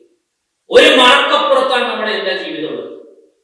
എന്നാൽ അതെല്ലാം അള്ളാഹു ഈ ലോകത്ത് കാണിക്കുന്ന സ്നേഹമാണെങ്കിൽ പരലോകം അങ്ങനെ അത് പറഞ്ഞാലും ലോകത്തുള്ള അന്ന് എല്ലാ രഹസ്യങ്ങളും അള്ളാഹു സുബ്ഹാനഹു വ തആല അത് പിച്ചി ചീന്തി വലിച്ചു പുറത്തു കൊടുക്കും. നമ്മുടെ യഥാർത്ഥ മുഖം വെളിവാക്കും. അന്ന് ഒരു രഹസ്യം ഉണ്ടാവില്ല. അള്ളാഹു എല്ലാം പരസ്യപ്പെടുത്തും. നമ്മൾ ഈ വേഷം കണ്ട് ആളുകൾ പറയാം, എല്ലാവരെയും കണ്ട സലാം പറയുന്നു, ചിലത്തെ വാദ്യങ്ങൾ ഇൻഷാ അല്ലാഹ് എന്ന് വരുന്നുണ്ട്, എന്തെങ്കിലും ഒരു അനുഗ്രഹം കിട്ടിയാൽ ജസാക്കുമുല്ലാഹു ഖൈറ എന്ന് പറയുന്നുണ്ട്, ഇടയ്ക്ക് മാഷാ അല്ലാഹ് തബാറക് അല്ലാഹ് എന്ന് പറയുന്നുണ്ട്. ഇങ്ങനെയാണ് ആളുകൾ നമ്മളെ വിലയിരുത്തുന്നത്. ആളുകളുടെ ധാരണയിൽ നമ്മളെ കുറിച്ച് അങ്ങനെയാണ്. പള്ളിയിൽ വരുന്നുണ്ട്, അല്ലെ, നമസ്കരിക്കുന്നുണ്ട്, നോമ്പ് തുറയിലും തറാവീഹൊക്കെ ഉണ്ട്. പക്ഷെ യഥാർത്ഥം നമുക്കില്ല അറിയുള്ളൂ. യഥാർത്ഥം നമ്മുടെ പഠിച്ചവന് മാത്രമല്ല അറിയുള്ളൂ. പണ്ഡിതന്മാർ പറഞ്ഞൊരു വാചകം എന്ന് വെച്ചാല്, മനുഷ്യന്മാർ അവരുടെ പരസ്യങ്ങൾ ജനങ്ങൾക്ക് മുന്നിൽ പ്രദർശിപ്പിച്ചു, എന്നാൽ കണ്ട നാടിയേക്കാൾ അടുത്തവരാകുന്ന റബ്ബിന്റെ മുന്നിൽ അവന്റെ രഹസ്യങ്ങളാണ് അവൻ വെളിവാക്കുന്നത്. നമ്മുടെ രഹസ്യമേ ജനങ്ങൾ അറിയാത്തുള്ളൂ, പരസ്യം അറിയുള്ളൂ. എന്നാൽ നമ്മുടെ രഹസ്യം പ്രിയപ്പെട്ടവരെ നന്നാക്കാനാണ് ജീവിതത്തിലെ ഏറ്റവും വലിയ കഷ്ടപ്പാട്. പരസ്യം നമുക്കൊരു പണിയില്ല. ആളുകൾ നോക്കി നിന്നാൽ തന്നെ പരസ്യം നന്നാവും. എന്നാൽ രഹസ്യം നന്നാക്കാനോ ചിലപ്പോൾ പല അബദ്ധങ്ങളും സംഭവിച്ചിട്ടുണ്ട്. വ്യഭിചാരം, ലഹരിയുടെ ആസ്വാദനങ്ങൾ, ഇതൊക്കെ സംഭവിച്ചിട്ടുണ്ടാവും. ഉമർ റളിയല്ലാഹുവിന്റെ ഭരണകാലഘട്ടത്തിൽ ഒരു നല്ലൊരു വ്യക്തി, നല്ലൊരു യുവാവ്, അദ്ദേഹം പള്ളിയിലൊക്കെ വരും, ദീനിയായ സദസ്സുകളൊക്കെ വന്നിരിക്കും. കുറച്ച് ദിവസങ്ങൾ അദ്ദേഹത്തെ കാണാതായപ്പോൾ ഉമർ റളിയല്ലാഹു അന്വേഷിക്കുന്നത് ഈ മനുഷ്യൻ എവിടെയാണ്. അപ്പോൾ അന്വേഷിച്ചപ്പോൾ ഒരാൾ പറഞ്ഞു, ഈ മനുഷ്യനെ കള്ളു കുടിച്ചിട്ട് അതിന്റെ ഫിത്നയിൽ അകപ്പെട്ട് ഇപ്പൊ മതപരമായ ജീവിതമെല്ലാം അദ്ദേഹം മാറ്റിവെച്ചിട്ടുണ്ട് എന്നാണ്. ഉമർ റളിയല്ലാഹു അൻഹു മനുഷ്യനെ ആലോചിച്ചിട്ട് കാര്യം, എന്നിട്ട് ആ മനുഷ്യന് കത്തെഴുതി, ഇന്നത്തെ പോലെ ഒരു മെസ്സേജ് അയച്ച് ഫോൺ വിളിച്ച് അല്ലെ കാര്യങ്ങൾ അന്വേഷിക്കാൻ കഴിയാത്തതുകൊണ്ട് ആ മനുഷ്യന് സലാം ഓതിയിട്ട് അള്ളാഹു താങ്കൾക്ക് ഖൈർ നൽകട്ടെ എന്ന തുടക്കത്തോടുകൂടി ഉമർ റളിയല്ലാഹു അൻഹു കത്തെഴുതിയിട്ട് ആ കത്തിന്റെ സാരാംശം എന്ന് പറഞ്ഞാൽ ഒരാഴ്ച മാത്രമാണ്. അദ്ദേഹത്തിന് സലാം പറഞ്ഞ് അദ്ദേഹത്തിന് വേണ്ടി പ്രാർത്ഥിച്ചിട്ട് ഒരായത്ത് എഴുതി. ഇതാ 40-ാം അധ്യായം 3-ാമത്തെ ആയത്ത്. നമ്മൾ വീട്ടിൽ ചെന്നിട്ട് പ്രിയപ്പെട്ടവരെ ഈ ആയത്ത് നമ്മൾ മറിച്ചു. അള്ളാഹു അവനെ കുറിച്ച് പറഞ്ഞതാണ്, ഗാഫിരി ദംബി വഖാബിലി തൗബി ശദീദിൽ ഇഖാബി ലിത്തൗൽ. ഈ ആയത്താണ് ഉമർ റളിയല്ലാഹു അൻഹു ആ കത്ത് എഴുതിയത്. ഈ യുവാവ് കത്ത് വായിച്ചു, സലാം തിരിച്ചു മടക്കി. ഉമർ റളിയല്ലാഹു അൻഹു കത്ത് പൊട്ടിച്ച് വായിച്ചിട്ട് ഈ യുവാവ് കരഞ്ഞു. ഗാഫിരി ദംബി വഖാബിലി തൗബി ശദീദുൽ ഇഖാബ് ലിത്തൗൽ. വീണ്ടും വായിച്ചു, വീണ്ടും കരഞ്ഞു. ആവർത്തിച്ചു വായിച്ചു, വീണ്ടും കരഞ്ഞു. കാരണം അത് അല്ലാഹു സുബ്ഹാനഹു വ തആല നമ്മളോട് സംസാരിച്ചതാണ്. അല്ലാഹു എന്നെ പറഞ്ഞു, ഗാഫിരി ദംബ്, പാപം പൊറുക്കുന്നവൻ, പാപം പൊറുക്കുന്നവൻ. ഒരു മനുഷ്യനോട് നമ്മൾ ഒരു കുരുത്തക്കേട് ചെയ്താൽ, ഒരു മനുഷ്യന് ഇഷ്ടപ്പെടാത്തൊരു കാര്യം നമ്മൾ ചെയ്യാൻ, ഒരു തവണ അവൻ പുറത്തു, 2 തവണ പുറത്തു, 3 തവണ പുറത്തു, 4-ാമത്തെ തവണ ഒരു പക്ഷെ അവന്റെ മുഖത്ത് നീരസം കാണും, 5-7 തവണ വീണ്ടും അതേ കാര്യം നമ്മൾ ചെയ്താൽ അവരുടെ മുഖത്ത്, അവരുടെ പെരുമാറ്റത്തിൽ ആ നീരസവും നമ്മളോടുള്ള ഇഷ്ടക്കേടും പ്രകടമായി നമുക്ക് കാണാൻ കഴിയും. പക്ഷേ 99 ആളെ കൊന്ന് അത് 100 തികച്ച് ഇത്ര വലിയ പാപാണ് കൊലപാതകം ചെയ്യാനുള്ളത്. ഭൂമി ലോകത്തെ മുഴുവൻ മനുഷ്യരെയും കൊന്നതിന് തുല്യമാണ്. അങ്ങനത്തെ പാപം 100 തവണ ചെയ്യുന്ന ആള് ഭൂമി ലോകത്തെ മുഴുവൻ മനുഷ്യരെയും കൊന്നതിന് തുല്യമാണ് എന്ന് പറഞ്ഞ കൊലപാതകം 100 തവണ ചെയ്ത ആള് മരിച്ചപ്പോൾ അല്ലാഹു സുബ്ഹാനഹു വ തആല മനുഷ്യനെ പുറത്തു വിളിച്ചു. അതാണ് പാപം പൊറുക്കുന്നവൻ എന്ന് പറഞ്ഞ സഹോദരങ്ങളെ. വിശാലമാണ് അല്ലാഹുവിന്റെ മഗ്ഫിറത്ത്. പ്രതീക്ഷയാണ് പടച്ചവൻ നമുക്ക് നൽകുന്നത്. നമുക്ക് നമ്മുടെ മനസ്സിൽ പ്രതീക്ഷയില്ലെങ്കിലും പടച്ചവൻ നമുക്ക് നൽകുന്ന പ്രതീക്ഷയാണ്. അപ്പൊ യുവാ വായിക്കുന്നത് പാപം പൊറുക്കുന്നവൻ, വഖാബിലി തൗബ് പശ്ചാത്താപം സ്വീകരിക്കുന്നവൻ, മനസ്സിന്റെ മടക്കം അറിയുന്നവൻ, അവൻ അടക്കി പറയുന്നത്, അവൻ വിതുമ്പി പറയുന്നത്, അവൾ തേങ്ങുന്നത്, അല്ലാഹുവിനില്ല എന്ന് പറയുന്നത്.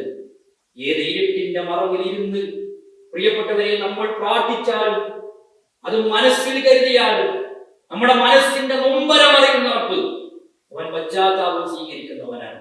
അതേപോലെ തന്നെ ശദീദുൽ ഇഖാബ്, ഇത് രണ്ടും ഇല്ലെങ്കിൽ, ഇത് രണ്ടും തയ്യാറില്ലെങ്കിൽ ശദീദുൽ ഇഖാബ്, അവൻ കഠിനമായി ശിക്ഷിക്കുന്നവനാണ്. ആദ്യം അല്ലാഹു പ്രതീക്ഷയാണ്, പ്രത്യാശയാണ്, സന്തോഷമാണ്. മൂന്നാമതാണ് എന്ത് പറഞ്ഞത്? കഠിനമായി ശിക്ഷിക്കുന്നതാണ്. തൗൽ എന്ന് പറഞ്ഞാൽ ഏത് നടത്താനും യോഗ്യതയുള്ളവനാണ്, എന്ത് ചെയ്യാനും യോഗ്യതയുള്ളവനാണ്, പാപം പുറത്തു കൊടുക്കാനും കഠിനമായി ശിക്ഷിക്കാനും യോഗ്യതയുള്ളവനാണ്. ഈ യുവാവ് ഇങ്ങനെ വായിച്ചു, വീണ്ടും വായിച്ച് കരഞ്ഞ് അവസാനം അദ്ദേഹം ആ കത്തു മടക്കിയിട്ട് മദീനയിലേക്ക് മടങ്ങലാണ്. അദ്ദേഹം പഴയ ജീവിതത്തിലേക്ക് തിരിച്ചു. എന്തേ കേട്ടത്? 1 മണിക്കൂറുള്ള പ്രഭാഷണമല്ല, മിനിറ്റുകൾ നീണ്ടു നിൽക്കുന്ന ഹുതുബയല്ല, അല്ലെങ്കിൽ ഏതെങ്കിലും ഒരു പുസ്തകത്തിലെ എന്തെങ്കിലും ഒരു സാങ്കല്പിക കഥകളോ വാചകങ്ങളോ അല്ല ആ മനുഷ്യൻ വായിച്ചത്. ഒരേ ഒരായത്ത് വായിച്ച് അതിന്റെ അർത്ഥം ആലോചിച്ച് അത് മനസ്സിൽ തട്ടിയിട്ട് തിന്മകൾ അവസാനിച്ച് നന്മയിലേക്ക് നടന്നവരെ നമ്മൾ കാണുന്നുണ്ട്. അതുകൊണ്ട് പ്രിയമുള്ളവരെ, നമ്മുടെ ജീവിതത്തിലെ പാപങ്ങൾ പുറത്തു കിട്ടാൻ റമദാനിനേക്കാൾ ഒരു ഖൈറായ മാസം വേറെ ജീവിതത്തിൽ ഒരിക്കലും വരാനില്ല. അതുകൊണ്ടാണ് മുൻഗാമികളിൽപ്പെട്ട അഹ്നഫ് ഇബ്നു ഖൈസ് റഹ്മത്തുള്ളാഹി അലൈഹി, അദ്ദേഹം വളരെ പ്രായം ചെന്നു, നല്ല പ്രായാധിക്യത്തിന്റെ മൂർധന്യാവസ്ഥയിലെത്തിയപ്പോ അദ്ദേഹം നോമ്പെടുക്കാൻ വേണ്ടി തീരുമാനിച്ചു. ആളുകൾ അദ്ദേഹത്തെ പിന്തിരിപ്പിക്കണം, ഇത് താങ്കളുടെ ശരീരത്തെ ദുർബലപ്പെടുത്തും, താങ്കളുടെ ശരീരം ചെയ്യും, അതുകൊണ്ട് താങ്കൾ പ്രയാസപ്പെട്ട് ഈ ഒരു അവസ്ഥയിൽ താങ്കൾ നോമ്പെടുക്കരുത് എന്നാണ്. അദ്ദേഹം അതിന് പറഞ്ഞൊരു മറുപടി, എനിക്ക് സുദീർഘമായ ഒരു യാത്ര നടക്കാൻ, എനിക്ക് സുദീർഘമായ യാത്ര നടക്കാൻ. ഏത്? ഈ പ്രായാധിക്യത്തിന്റെ അവസ്ഥയിൽ ഞാൻ ഒരു യാത്ര സുദീർഘമായി പോകാനുള്ള ആളാണ് എന്ന് അദ്ദേഹം പറഞ്ഞത്. വസ്ബറു, പിന്നെ അസ്ബറു അലാ ത്വാഅത്തില്ലാഹി സുബ്ഹാനഹു വഅഹ്വനു മിനസ്സബ്രി അലാ അദാബിഹി എന്നാണ്. ആ മനുഷ്യൻ പറഞ്ഞ വാചകം തീർച്ചയായും അല്ലാഹുവിനെ അനുസരിക്കുന്നതിലുള്ള ക്ഷമ, അതേപോലെ തന്നെ അതിന്റെ ത്യാഗം, അതിന്റെ സഹനം, അത് കാണിക്കുന്നതാണ് ഏറ്റവും ഖൈർ. ഏതിനേക്കാൾ? അല്ലാഹു സുബ്ഹാനഹു വ തആലയുടെ ശിക്ഷ അനുഭവിക്കുന്നതിനേക്കാൾ. അല്ലാഹുവിന്റെ ശിക്ഷ അനുഭവിക്കുന്നതിനേക്കാൾ വലിയ പ്രയാസമല്ല എന്ത്? അല്ലാഹു സുബ്ഹാനഹു വ തആലയെ അനുസരിക്കുന്നതിനുള്ള, ഈ നോമ്പെടുക്കുന്നതിനുള്ള പ്രയാസം എന്ന് അദ്ദേഹം തിരിച്ചു പറഞ്ഞു എന്നാണ്. അപ്പൊ പ്രായാധിക്യമെത്തിയ മനുഷ്യനെ പോലും നോമ്പെടുക്കാൻ എന്തുകൊണ്ട് പ്രേരിപ്പിച്ചു എന്ന് ചോദിച്ചാൽ, അള്ളാഹുവിന്റെ അദാബ് സഹിക്കാൻ കഴിയില്ല, ഇവിടുത്തെ ക്ഷീണം, ഇവിടുത്തെ അവശത അത് സഹിക്കാം എന്നതാ ചിന്തിച്ചത്. നമ്മളൊക്കെ പരമ്പരാഗതമായി നോമ്പെടുത്ത് വന്നവരാണ്. അപ്പൊ ഈ നോമ്പ് വരുമ്പോൾ പിന്നെ മനസ്സിൽ ചിന്ത വെച്ചാല്, പിന്നെ ഓഫീസിൽ നിന്ന് എന്തായാലും ഭക്ഷണം കഴിക്കാൻ പറ്റില്ല, ഹോട്ടലിലേക്കും പോകാൻ പറ്റില്ല, അല്ലെങ്കിൽ എപ്പോഴും ഭക്ഷണം കിട്ടില്ല, അതുകൊണ്ട് ഞാനും നോമ്പെടുക്കാം. ഇതിനാണ് നമ്മൾ എടുക്കുന്നതല്ല. ഒരു നോമ്പിന്റെ പ്രതിഫലം അറിഞ്ഞിട്ടേ നമ്മൾ എടുക്കണം. 2100 വർഷത്തെ വഴിദൂരം, 2100 വർഷത്തെ വഴിദൂരം റമദാനിൽ 30 നോമ്പെടുത്താൽ അല്ലാഹു സുബ്ഹാനഹു വ തആല നമ്മുടെ മുഖത്തെ നരകത്തിൽ നിന്നും അകറ്റി നിർത്തണം. 2100 വർഷത്തെ വഴിദൂരം. ഒരു ദിവസം നോമ്പിന്റെ ശ്രേഷ്ഠത പറഞ്ഞത് 70 വർഷത്തെ വഴിദൂരമാണ്. അപ്പൊ 30 നോമ്പിന് 2100 വർഷത്തെ വഴിദൂരം അല്ലാഹു സുബ്ഹാനഹു വ തആല നരകത്തെ നമ്മിൽ നിന്ന് അകറ്റി നിർത്തും. അത്രയേറെ ശ്രേഷ്ഠതയുള്ള ഒരു കർമ്മമാണ് നോമ്പോട്. നാൽക്കും അറിയില്ലല്ലോ, നമ്മുടെ കളിച്ച് വെള്ളമുണ്ട്, നല്ല ഫ്രൂട്ട്സ് ഇരിക്കുന്നു, ഫ്രിഡ്ജിൽ നല്ല തണുത്ത ഫ്രൂട്ട്സും ഭക്ഷണങ്ങളും വെള്ളവും ഉണ്ട്, തൊണ്ട വറ്റുന്നുണ്ട്, ചുണ്ട് വരണ്ടിട്ടുണ്ട്, നാവ് ഒട്ടുന്നുണ്ട്. മനുഷ്യൻ ആരും കാണുന്നില്ലെങ്കിലും കുടിക്കില്ല, എടുക്കില്ല, രുചിച്ചു നോക്കില്ല, മുഖം കഴിവും. ആ വെള്ളം വായിലായി ഇറങ്ങുമോ എന്ന പേടികൊണ്ട് തുപ്പി നോക്കും. അതെന്തേ? ഇറങ്ങിയത് എന്തേ കാരണം? അവന്റെ സൂക്ഷ്മതയാണ്, അവന്റെ തഖ്വയാണ്. അല്ലാഹു സുബ്ഹാനഹു വ തആല അവനോട് പറഞ്ഞതാണ്, നോമ്പെടുത്താൽ ഭക്ഷണം കഴിക്കും, നീ വെള്ളം കുടിക്കും എന്ന് പറഞ്ഞത്. പ്രിയപ്പെട്ടവരെ, നമ്മുടെ തഖ്വ നമ്മൾ തെളിയിക്കാൻ, പരിശീലിക്കാൻ, നമ്മൾ പ്രാക്ടീസ് ചെയ്യാൻ. അല്ലാഹു നമുക്ക് വെച്ച ഹലാലായി നമ്മൾ കഴിക്കണില്ലെങ്കിൽ പിന്നെ എങ്ങനെ നമ്മൾ ബാക്കിയുള്ള ജീവിതങ്ങൾ ഹറാമ് നമ്മൾ രുചിച്ചു നോക്കുക? അതൊരിക്കലും സാധ്യമാകാത്തതാണ്. അപ്പൊ നോമ്പ് എന്ന് പറഞ്ഞാൽ നമ്മളെ മൊത്തത്തിൽ സംസ്കരിക്കുന്ന ഒരു ഇബാദത്താണ്. അത് ഇബാദത്തായി കൊണ്ട് തന്നെ എടുക്കാൻ നമുക്ക് കഴിയും, കേവലം ഒരു ചടങ്ങായി മാറി. അതുകൊണ്ടാണ് നമ്മള് നിയ്യത്ത് വേണമെന്ന് പറയാം. തലേ ദിവസം തന്നെ നമുക്ക് നിയ്യത്ത് വേണം. അതുപോലെ തന്നെ നോമ്പിന് അത്താഴം ഉണ്ടായി, ഒരു മുറുക്ക് വെള്ളമെങ്കിലും നിങ്ങൾ കുടിക്കണം. ആ അത്താഴം എന്നുള്ളത് പ്രിയപ്പെട്ടവരെ നമ്മുടെ ജീവിതത്തിൽ ബർക്കത്തുള്ള ഒരു ഭക്ഷണമാണ് എന്ന് നബി സല്ലല്ലാഹു അലൈഹി വസല്ലമ നമ്മളെ പഠിപ്പിച്ചിട്ടുണ്ട്. ഇതേപോലെ തന്നെ റമദാൻ വരുമ്പോൾ ഒരു പ്ലാനിങ് വേണം. ആരാ പ്ലാനിങ് തയ്യാറാക്കേണ്ടത്? ഒരു അധ്യാപകനുള്ള പ്ലാനിങ് ആവില്ല, ഒരു ഡോക്ടർക്ക് ഉണ്ടാകും. ആ ഡോക്ടർക്കുള്ള പ്ലാനിങ് ആവില്ല, ആ ഹോസ്പിറ്റൽ നഴ്സിന് ഉണ്ടാകും. ആ പ്ലാനിങ് ആവില്ല ഒരു രോഗിക്ക് ഉണ്ടാകും. ആ പ്ലാനിങ് ആവില്ല മറ്റു ഓഫീസിൽ ജോലി ചെയ്യുന്ന വ്യക്തിക്ക് ഉണ്ടാകും. ഓരോരുത്തർക്കും ഓരോ സമയമാണ്. പക്ഷെ എല്ലാവർക്കും 24 മണിക്കൂർ, എല്ലാവർക്കും 24 മണിക്കൂർ. റമദാൻ നമ്മൾ എന്താ ചെയ്യേണ്ടത്? പകൽ എന്ത് ചെയ്യണം? അതിന്റെ രാത്രി നമ്മൾ എന്ത് ചെയ്യണം? അതിന്റെ മണിക്കൂറുകൾ നമ്മൾ എങ്ങനെ ചെലവഴിക്കണം? കൃത്യമായി തീരുമാനമെടുക്കുന്നതാണ്. റമദാൻ കഴിഞ്ഞിട്ട് നമ്മൾ പെരുന്നാളിന്റെ ദിവസത്തിൽ പറയുന്നൊരു വാചകന്റെ പരസ്പരം കൈ കൊടുത്ത് ആലിംഗനം ചെയ്യുന്നത്, മെസ്സേജുകൾ അയച്ച് കൈമാറ്റം ചെയ്യുന്ന ഒരു വാചകമാണ് തഖബ്ബലല്ലാഹു മിന്നാ വ മിൻകും. അല്ലാഹു എന്നിൽ നിന്നും നിന്നിൽ നിന്നും സ്വീകരിക്കട്ടെ എന്നാണ്. പ്രിയപ്പെട്ടവരെ, എന്തത്? പ്രാർത്ഥനയാണ്. ഇതല്ലാതെ കേവലം ആശംസവാക്കുകളല്ല, പ്രാർത്ഥനയാണ്. എന്താ സ്വീകരിക്കേണ്ടത്?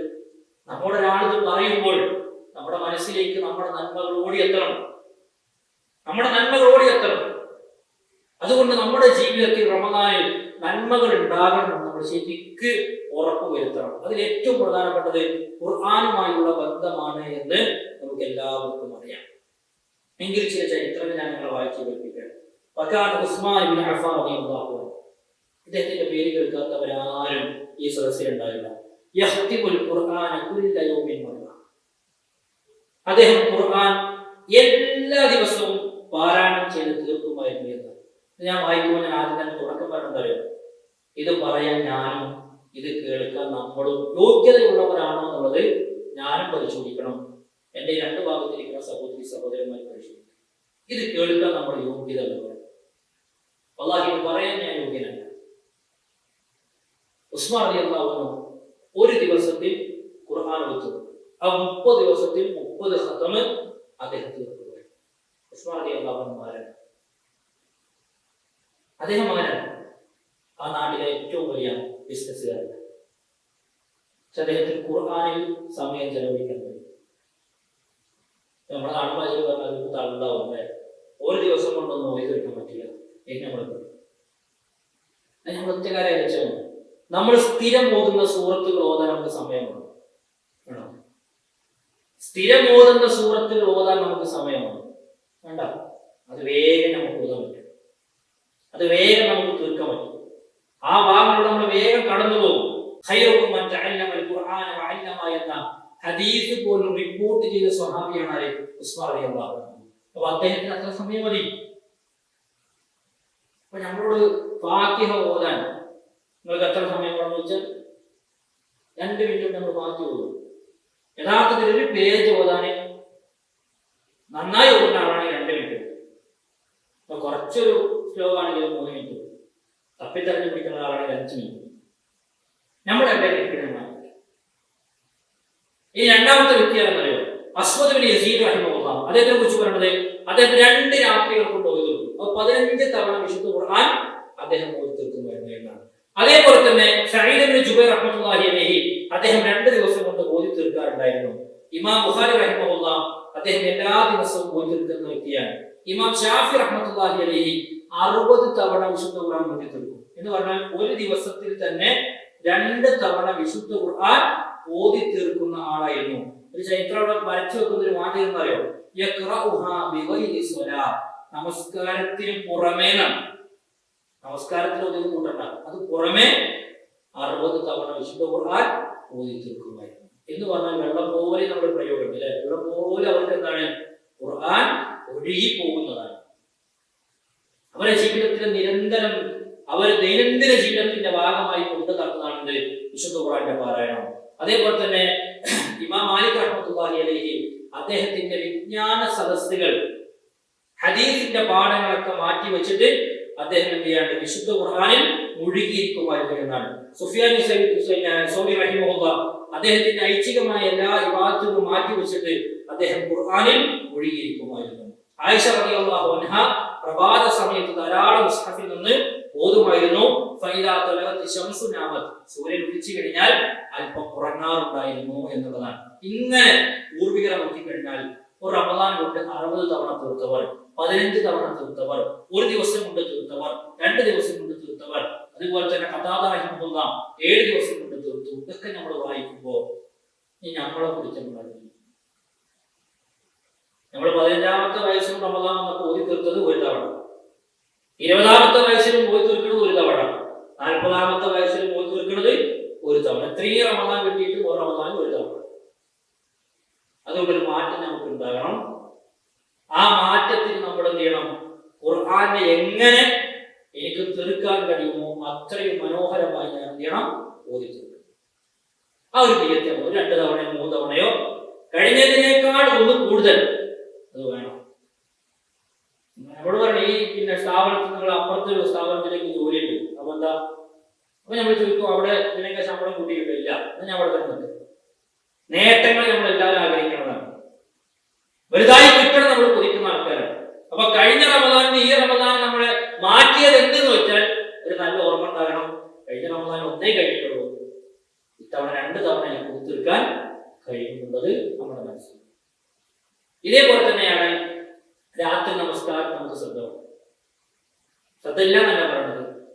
പലപ്പോഴും പല ആളുകളും പകല് നോമ്പെടും, രാത്രി ഓഫാണ്, നമസ്കരിക്കാൻ തോന്നിക്കില്ല. 1 മണിക്കൂർ മുന്നേ ഇറങ്ങാൻ നമുക്ക് കഴിയണം ഓഫീസിൽ, നമ്മുടെ ജോലി സ്ഥലത്ത്. അതുകൊണ്ട് നമ്മുടെ ഒരാൾ സ്ഥാപനം നടത്തുന്ന കച്ചവടം നടത്തുന്ന ആളാണ്, ശരിക്കും ചിന്തിച്ചു, കച്ചവടം നടത്തുന്ന ആൾ, അദ്ദേഹത്തിന്റെ ഷോപ്പ് അദ്ദേഹം 1 മണിക്കൂർ മുന്നേ അടച്ചിട്ട് പള്ളിയിൽ പോയി പിന്നെ ഇശാവും ജമാഅത്ത് നമസ്കരിച്ചു, തറാവീഹ് ജമാഅത്ത് നമസ്കരിച്ചു.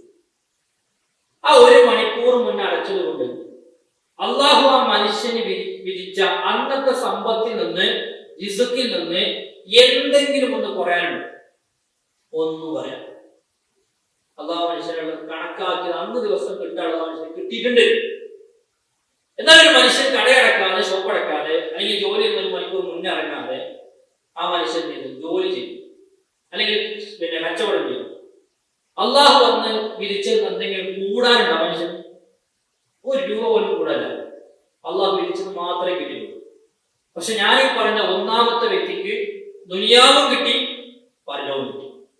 രണ്ടാമത്തെ വ്യക്തിക്ക് പരലോകം കിട്ടിയില്ല എന്ന് മാത്രമല്ല, ദുനിയാവിൽ എന്തെങ്കിലും കൂടുതൽ കിട്ടിയോ? അതും കിട്ടിയില്ല, ദുനിയാവിൽ വിധിച്ചതേ കിട്ടിയിട്ടുള്ളൂ. അതുകൊണ്ട് നന്മകൾക്ക് നമുക്ക് സമയം ഉണ്ടാകും, ദിക്ർ ചെല്ലാൻ സമയം ഉണ്ടാകും, ഓഫീസ് പുറത്തിരിക്കണം, സഹോദരന്മാരെ വീട്ടിൽ പണിയെടുക്കണം, മാവ് കുഴക്കണം, വെള്ളം കലക്കണം, ഫ്രൂട്ട്സ് കട്ട് ചെയ്യാൻ, നാവിന് ദിക്ർ വരണം. മനസ്സിലാവും? നാവിന് ദിക്ർ വരണം. ഒരു പണ്ഡിതനോട് ചോദിച്ചു, നമ്മൾ അസ്തഗ്ഫിറുല്ലാഹ് എന്നാണോ പറയേണ്ടത്? തെറ്റ് ചെയ്തതിനാണ് അസ്തഗ്ഫിറുല്ലാഹ് എന്നാണോ പറയേണ്ടത്? സുബ്ഹാനല്ലാഹ് എന്നാണോ പറയേണ്ടത്? എന്താ പറയുന്നത്? അദ്ദേഹം പറഞ്ഞു, ചളി പിടിച്ച വസ്ത്രത്തിന് സോപ്പാണ് നല്ലത്, അത്തറിനേക്കാൾ നല്ലത്. അത്ര നല്ല ഉദാഹരണം. ചളി പിടിച്ച വസ്ത്രത്തിന് സോപ്പാണ് നല്ലത്, അത്തറിനേക്കാൾ. അപ്പൊ കള പിടിച്ച ഹൃദയത്തിന് നല്ലത് എന്താണ്? സ്തഗ്ഫിറുള്ളാഹ്. പിന്നെ അത് കഴുകിയിട്ടാണ് എന്ത് വേണ്ടത്? സുബ്ഹാനല്ലാഹ് വേണം. അല്ലാതെ സുബ്ഹാനല്ലാഹ് എണ്ണതല്ല. മനസ്സിലാണോ? അപ്പൊ ഹൃദയം നമ്മൾ കഴുകാനുള്ള ദിക്റുകൾ നമ്മുടെ നാവിൽ എപ്പോഴും ഉണ്ടാകണം. എപ്പോഴും ഉണ്ടാകണം. ഒരു ചുമര നമ്മൾ പെയിന്റ് അടിക്കുമ്പോൾ എന്താ ചെയ്യാം? പഴയ ചുമരൊന്ന് ഉരത്തിൽ നമ്മൾ കളയും, അല്ലെ? അതിന്റെ കുണ്ടും അതുപോലെ തന്നെ അതിന്റെ ദ്വാരങ്ങളൊക്കെ നമ്മൾ നികത്തി ഒന്ന് കുട്ടിയിട്ടിട്ട് പൊന്തി നിൽക്കുന്ന ഭാഗങ്ങളൊക്കെ ഒന്ന് ശരിയാക്കി അതിന്റെ വക്കൊക്കെ ശരിയാക്കിയിട്ടാണ് പെയിന്റ് അടിക്കുക. ഇത് കാരണം പുതിയ പെയിന്റിന് നിലനിൽപ്പുണ്ടാകാൻ, ഭംഗി ഉണ്ടാകാൻ, അതിന്റെ മുഞ്ച് അതേപോലെ നിലനിൽക്കാൻ നമ്മൾ ചെയ്യുന്ന കാര്യമാണ്. ഇതേപോലെ റമദാൻ വരുമ്പോൾ നമ്മുടെ നോമ്പ് നമ്മുടെ ഹൃദയത്തിലേക്ക് വരണം, നിസ്കാരം വരണം, ദിക്റുകൾ വരണം, ഖുർആന്റെ ഓത്തുകൾ വരണം, സ്വതക്കകൾ വരണം. ഇതൊക്കെ നിലനിൽപ്പും ഭംഗിയും ആസ്വാദനമൊക്കെ കിട്ടണമെങ്കിൽ എന്ത് വേണം? ഹൃദയത്തിൽ കാരണങ്ങൾ നടക്കുക. അതുകൊണ്ടാണ് പൂർവികർ പറഞ്ഞത്, തൂബ ലിമൻ അസ്ലഹ നഫ്സഹു ഖബല റമദാൻ. റമദാനിന്റെ മുന്നേ ഹൃദയം ശുദ്ധീകരിച്ചവന് മംഗളമുണ്ട് എന്നാണ്. ഓഫീസിന്റെ മേശത്തെ ഇങ്ങനെ തുടച്ച് പൊടിയെത്തി, വീടൊക്കെ സഹോദരിമാര് നമ്മളെ ഭാര്യമാര് നനച്ചുകൂടിയാണ്, അല്ലെ? നാട് നഗരവും ഒരുങ്ങി, പള്ളികളെ കാപ്പറ്റി മാറ്റി ക്ലീൻ ചെയ്യും, ഹൗസും അതേപോലെ തന്നെ ടാങ്കും ഒക്കെ ക്ലീനാക്കി.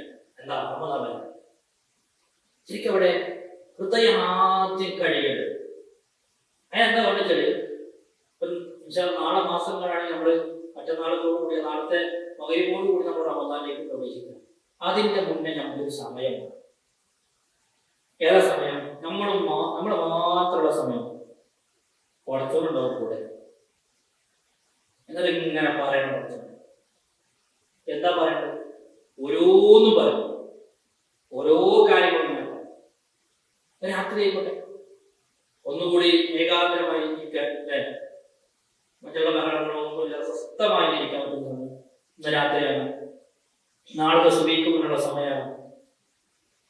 ആ ഒരു സമയത്ത് നമ്മൾ ഒന്ന് ബോധപൂർവ്വം എഴുന്നേറ്റ്, ഭാര്യ അറിയാതെ, ഭർത്താവ് അറിയാതെ, മക്കളറിയാതെ, ഉമ്മ അറിയാതെ ഒന്ന് എഴുന്നേറ്റ് ഒന്ന് ബോധം കൊടുത്ത് ഒന്ന് നമസ്കരിച്ച്, ആ നമസ്കാര ശേഷം ഒന്ന് കൈ ഉയർത്തിയിട്ട് നമ്മൾ എങ്ങനെയാണ് നമ്മളെ പ്രിയപ്പെട്ട സുഹൃത്തിനോട് പറയാം, അതിനേക്കാൾ ഭംഗിയായി പഠിച്ചവനോട് നമുക്ക് പറയാൻ പറ്റും.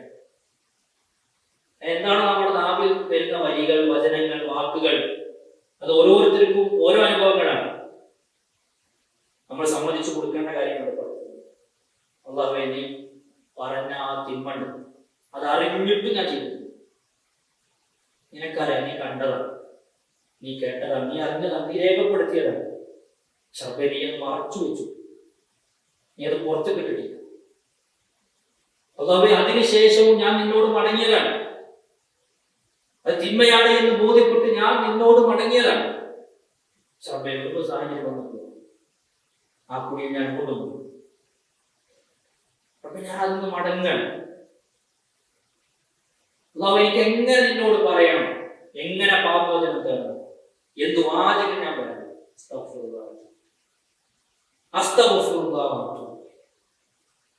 അല്ലാഹുവേ, എനിക്ക് നീ എന്റെ പാപങ്ങൾ പൊറുത്തന്നിട്ട് എന്റെ ഹൃദയം നീ ശുദ്ധമാക്കി, എന്റെ മനസ്സിന്റെ പാപക്കറകളെ എല്ലാം കളഞ്ഞിട്ട് എനിക്ക് ഈ ദീനനുസരിച്ച് പാലിച്ച് അതിന്റെ ഒരു മാധുര്യം അനുഭവിച്ച് ജീവിക്കാനുള്ള ഒരു തൗഫീഖ് പഠിച്ചെടുക്കുന്നത്. അപ്പൊ എന്റെ അടുക്കിലേക്ക് മലക്കുൽ മൗത്ത് കടന്നു വരാൻ, ആ മലക്കുൽ മൗത്ത് 2 രൂപത്തിലാണ് എന്ന് നീ പറഞ്ഞിട്ടുണ്ട്. സുന്ദരമാരായ മലക്കുകളെ നീ എനിക്ക് മരണത്തിന്റെ സമയത്ത് കാണിച്ചു തരും. അല്ലാഹു എന്നെ ചെരിച്ച് ഇറക്കി വെക്കാനുള്ള ഒരു ഖബറുണ്ട്. ഏതാണ് ഖബർ എന്ന് പറഞ്ഞാൽ, മാ റഅയ്തു മൻദറൻ ഖത്തുൻ ഇല്ലാ വൽ ഖബറു അഫ്ളു മിൻഹു എന്നാണ് റസൂൽ പറഞ്ഞ വാചകം. ഖബറിനേക്കാൾ ഭീകരമായ ഒരു രംഗം ഞാൻ വേറെ കണ്ടിട്ടില്ല. ഒരു ചെറിയ കുട്ടിയെ വരെ ഖബറിലേക്ക് വെച്ചാൽ ആ ഖബർ അടച്ച് പൂട്ടുന്നതാണ്. അല്ലാഹുവേ, ഇന്ന് മരിച്ച നാളെ ഖബറിന്റെ മുന്നേ ഞാൻ ആ ഖബറിലാണ്. നരകം, സ്വർഗം പേടിയുണ്ട്, പ്രതീക്ഷയുമുണ്ട്. അതിനെ പൊറുക്കുന്നവൻ ഇങ്ങനെ സഹോദരങ്ങളെ നമ്മുടെ ജീവിതത്തിൽ എങ്ങനെ നമുക്ക് വാചകങ്ങളാൽ വാക്കുകളാൽ നമുക്ക് പടച്ചവനോട് മനസ്സ് തുറക്കാൻ കഴിയുന്നുള്ളൂ. അള്ളാഹു എനിക്ക് മുന്നിൽ നിന്റെ കാരുണ്യത്തിന്റെ കവാടങ്ങൾ ഒരിക്കലും നീ പൊട്ടിയാണ്, ഞാൻ നിന്നിലേക്ക് മടങ്ങാണ്, നീ ഒരു പുതിയ മനുഷ്യനായി ഞാൻ മാറാൻ, എനിക്ക് നീ ഈമാനോടുകൂടി ഉറച്ചു നിൽക്കാൻ, ഏത് മായാവലയത്തിൽ കൊണ്ടുപോയോ എന്ത് തിന്മകൾക്ക് സാഹചര്യം കൊടുക്കാൻ അതിൽ നിന്ന് തിരിച്ച് നടക്കാനുള്ള ഒരു തൗഫീക്ക് മനക്കരുത്ത് എനിക്ക് നീ നൽകണമെന്ന് പറഞ്ഞിട്ട് നിങ്ങൾ എല്ലാം പഠിച്ചോട് തുറന്നു പറഞ്ഞു. ദുനിയാവിന്റെ കാര്യം ദുനിയാവിന്റെ കാര്യം മറക്കേണ്ടതാണല്ലോ. ഉമ്മയുടെ രോഗം, ഉമ്മ ആരാണ്? മക്കളെ കുറിച്ചുള്ള പ്രതിസന്ധി, ഭാര്യയെ കുറിച്ചുള്ള പരാതി, ഭർത്താവിനെ കുറിച്ചുള്ള പരാതി, ജോലിയുടെ കാര്യമോ, സാമ്പത്തികമായി ജനിക്കുന്നു, കടലില്ലാത്ത ആളുകൾ നമ്മുടെ കൂട്ടത്തിലുണ്ട്. 1 രൂപ പോലും കടലില്ലാത്ത ആളുകൾ നമ്മുടെ കൂട്ടത്തിലുണ്ട്. അതെല്ലാം പറയുന്നു. അതെല്ലാം പറഞ്ഞ പ്രിയപ്പെട്ടവരെ, അള്ളാഹുവിന്റെ മുന്നിൽ ഏറ്റു പറഞ്ഞ് കണ്ണു നനച്ച് ചുണ്ട് പറിച്ച് ഹൃദയം ഇങ്ങനെ പഠിച്ചിട്ട് ഇങ്ങനെ പറയുമ്പോൾ അതിന് കഴിഞ്ഞാൽ കിട്ടുന്ന സമാധാനം അത് 10,000-ങ്ങളോ ലക്ഷങ്ങളോ കയ്യിൽ കൊണ്ടുവന്ന് ആര് സമ്മാനിച്ചു തന്നാലും കിട്ടാത്ത സമ്പത്തുകൊണ്ട് സമാധാനം ഇല്ല. സമ്പത്തുള്ളവർ ആത്മഹത്യ ചെയ്യുന്ന കാഴ്ച നമ്മൾ കാണുകയാണ്. സമ്പത്തല്ല സമാധാനത്തിന്റെ കാതലായ വശം നമ്മൾ മനസ്സിലാക്കി. ഹൃദയത്തിനുള്ളിൽ സമാധാനം, ഈ നെഞ്ചുകൾക്കുള്ളിൽ അള്ളാഹു വെച്ച ഹൃദയത്തിൽ സമാധാനം ഉണ്ടെങ്കിൽ ബാക്കി എല്ലാത്തിനും സമാധാനം ഉണ്ടാവുള്ളൂ. അപ്പോഴേ സമ്പത്ത് കൊണ്ട് നമുക്ക് സന്തോഷം കിട്ടുള്ളൂ, മക്കളെ കൊണ്ട് സന്തോഷം കിട്ടുള്ളൂ, ഭാര്യമാരെ ഭർത്താക്കന്മാരെ കൊണ്ട് സന്തോഷം കിട്ടുള്ളൂ, ആ വീടിൽ ഒന്ന് സ്വസ്ഥമായി ഉറങ്ങാൻ കഴിയുള്ളൂ. ഇതൊക്കെ നമുക്ക് പരീക്ഷണമാണ്. അതുകൊണ്ട് റമദാനിനെ മുന്നേ നമ്മൾ അള്ളാഹുമായി ഒറ്റയ്ക്കിരിക്കുന്ന ഒരു സമയം ഉണ്ടാകണം. ചിലർ തീരുമാനിച്ച റമദാൻ 1-ാമത്തെ മുതൽ നമ്മൾ ശരിയാകാറുണ്ട്.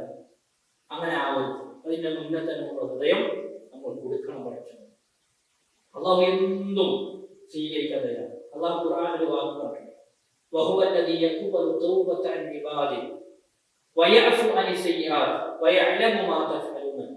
അടിമകളുടെ പശ്ചാത്താപം ഞാൻ സ്വീകരിക്കാം, അവർ എന്നിലേക്ക് വന്നാൽ ഞാൻ അവർക്ക് പുറത്തു കൊടുക്കാം. വയഅഫു അനി സയ്യിആത്, അവന്റെ തിന്മകളെ ഞാൻ വിട്ടുവീഴ്ച ചെയ്തു കൊടുക്കാം, മായ്ച്ചു കൊടുക്കാം. അവസാനം പറഞ്ഞെന്തോ വയഅലമു മാ തഫഅലൂന എന്നാണ്. അവൻ ചെയ്തതൊക്കെ ഞാൻ അറിഞ്ഞു. പറയാൻ പോലും വേണ്ട, പറയാൻ കഴിയും. ഒരു ഭാര്യ പിന്നെ ഭർത്താവിനെ വിളിച്ചിട്ട് പറയണേ, എന്റെ ജീവിതത്തിൽ എല്ലാ കാര്യങ്ങളും ഞാൻ നിങ്ങളോട് തുറന്നു പറയാൻ പറഞ്ഞാൽ ഇവിടെ പറയാ എന്റെ വീട്ടുകളെ വണ്ടിയെ കൂടെ നോക്കും, അല്ലെങ്കിൽ നാളെ ഉണ്ടാക്കി തരാൻ പറയും. തിരിച്ചു പറഞ്ഞെങ്കിൽ ഈ കിട്ടുന്ന സ്നേഹം ചായ പിന്നെ കിട്ടില്ല. കാരണം എല്ലാം എല്ലാവരോടും തുറന്നു പറയാൻ പറ്റില്ല. മൈനസില്ലാത്ത ഒരു നെഗറ്റീവ് ഇല്ലാത്ത ആൾ നമ്മുടെ കൂട്ടത്തിലേക്ക്. തിന്മ ചെയ്യാത്തവരൊന്ന് കൈവക്കി എന്ന് പറഞ്ഞാൽ ഈ പറയണ ഞാനും അത് നിങ്ങളാണ് പറയണമെങ്കിൽ നിങ്ങൾക്ക് കൈവത്താൻ പറ്റില്ല. അള്ളാഹ്ക്കറിയാം വലിയ വലിയ ആദമഹത്താവും എല്ലാ ആദം സന്തതികളും തെറ്റ് സംഭവിക്കുന്നു. ഈ തെറ്റാണ് പ്രിയപ്പെട്ടവരെ നമ്മളെ നിലനിർത്തിയത്. ആ തെറ്റാണ് നമുക്ക് കവറിൽ പ്രതിസന്ധിയായി വരും. ആ തിന്മകളാണ് നമുക്ക് സിറാത്തിൽ അത് കയറി പോകാൻ നമുക്ക് തടസ്സമാകും. നമ്മുടെ മീസാൻ അത് തൂങ്ങാതിരിക്കും, നമ്മുടെ ഏടുകൾ അത് കനവില്ലാതിരിക്കും. ഈ തിന്മകളാണ്. അതുകൊണ്ട് നമ്മൾ ബന്ധം പുതുക്കുകയാണെങ്കിൽ ആ ബന്ധം പുതുക്കണം. സംസാരിക്കാത്തവരുണ്ടെങ്കിൽ സംസാരിക്കണം. സലാം പറയാൻ ഉണ്ടെങ്കിൽ അവരോട് സലാം പറയണം. അവൻ മേലെയാണ്, ഞാൻ താഴെയാണ്, അല്ലെങ്കിൽ അവരുടെ താഴെയാണ്, അവരെന്നോട് വരട്ടെ. അല്ല, ബന്ധം പുതുക്കണം. എല്ലാ തിന്മകളും അവസാനിപ്പിക്കണം. ഡിലീറ്റ് ചെയ്യാനുള്ള നമ്പർ ഉണ്ടാക്കി ഡിലീറ്റ് ചെയ്ത് കളയേണ്ടി വരും. ഡിലീറ്റ് ചെയ്യുന്ന ഫോട്ടോകൾ ഉണ്ടെങ്കിൽ അത് ഡിലീറ്റ് ചെയ്യേണ്ടി വരും. ആ ചില ഗ്രൂപ്പിൽ നമ്മൾ ലെഫ്റ്റ് അടിക്കേണ്ടി വരും. ഇതൊക്കെ എന്തിനാണ്? നമ്മുടെ പരലോകത്തിന് വേണ്ടിയിട്ട്. നമ്മുടെ 2 മുഖം അത് നമുക്ക് പാടില്ല.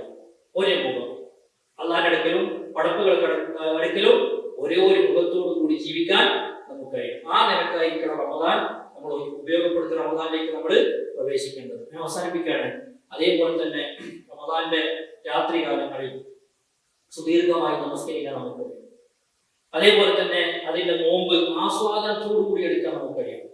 ഒരു വിശ്വാസി ഇങ്ങനെ പിന്നെ പ്രാഗി പറയണമല്ല, എന്തൊരു ചൂടാണ്, എന്തൊരു പ്രയാസമാണ്, എല്ലാത്തിനും കഷ്ടപ്പാട്, നോമ്പെടുത്തത് ഇന്നേ വരുന്നതിലും ത്യാഗം സഹിക്കേണ്ടി വന്നത്, ഇക്കൊല്ലത്ത് നോമ്പാണ്, ഇത്ര ഇടങ്ങേറി ഇതല്ല. എല്ലാറ്റിലും അങ്ങനെ ആ വിശ്വാസം തന്നെയാണ്. ഇപ്പൊ റസൂലുള്ളാഹി പറഞ്ഞ നോമ്പുകാരന് വായിൽ വരുന്ന ദുർഗന്ധമുണ്ട്, അതിന് വരെ പടച്ചോനെടുക്കൽ കസ്തൂരിയേക്കാൾ സുഗന്ധൻ.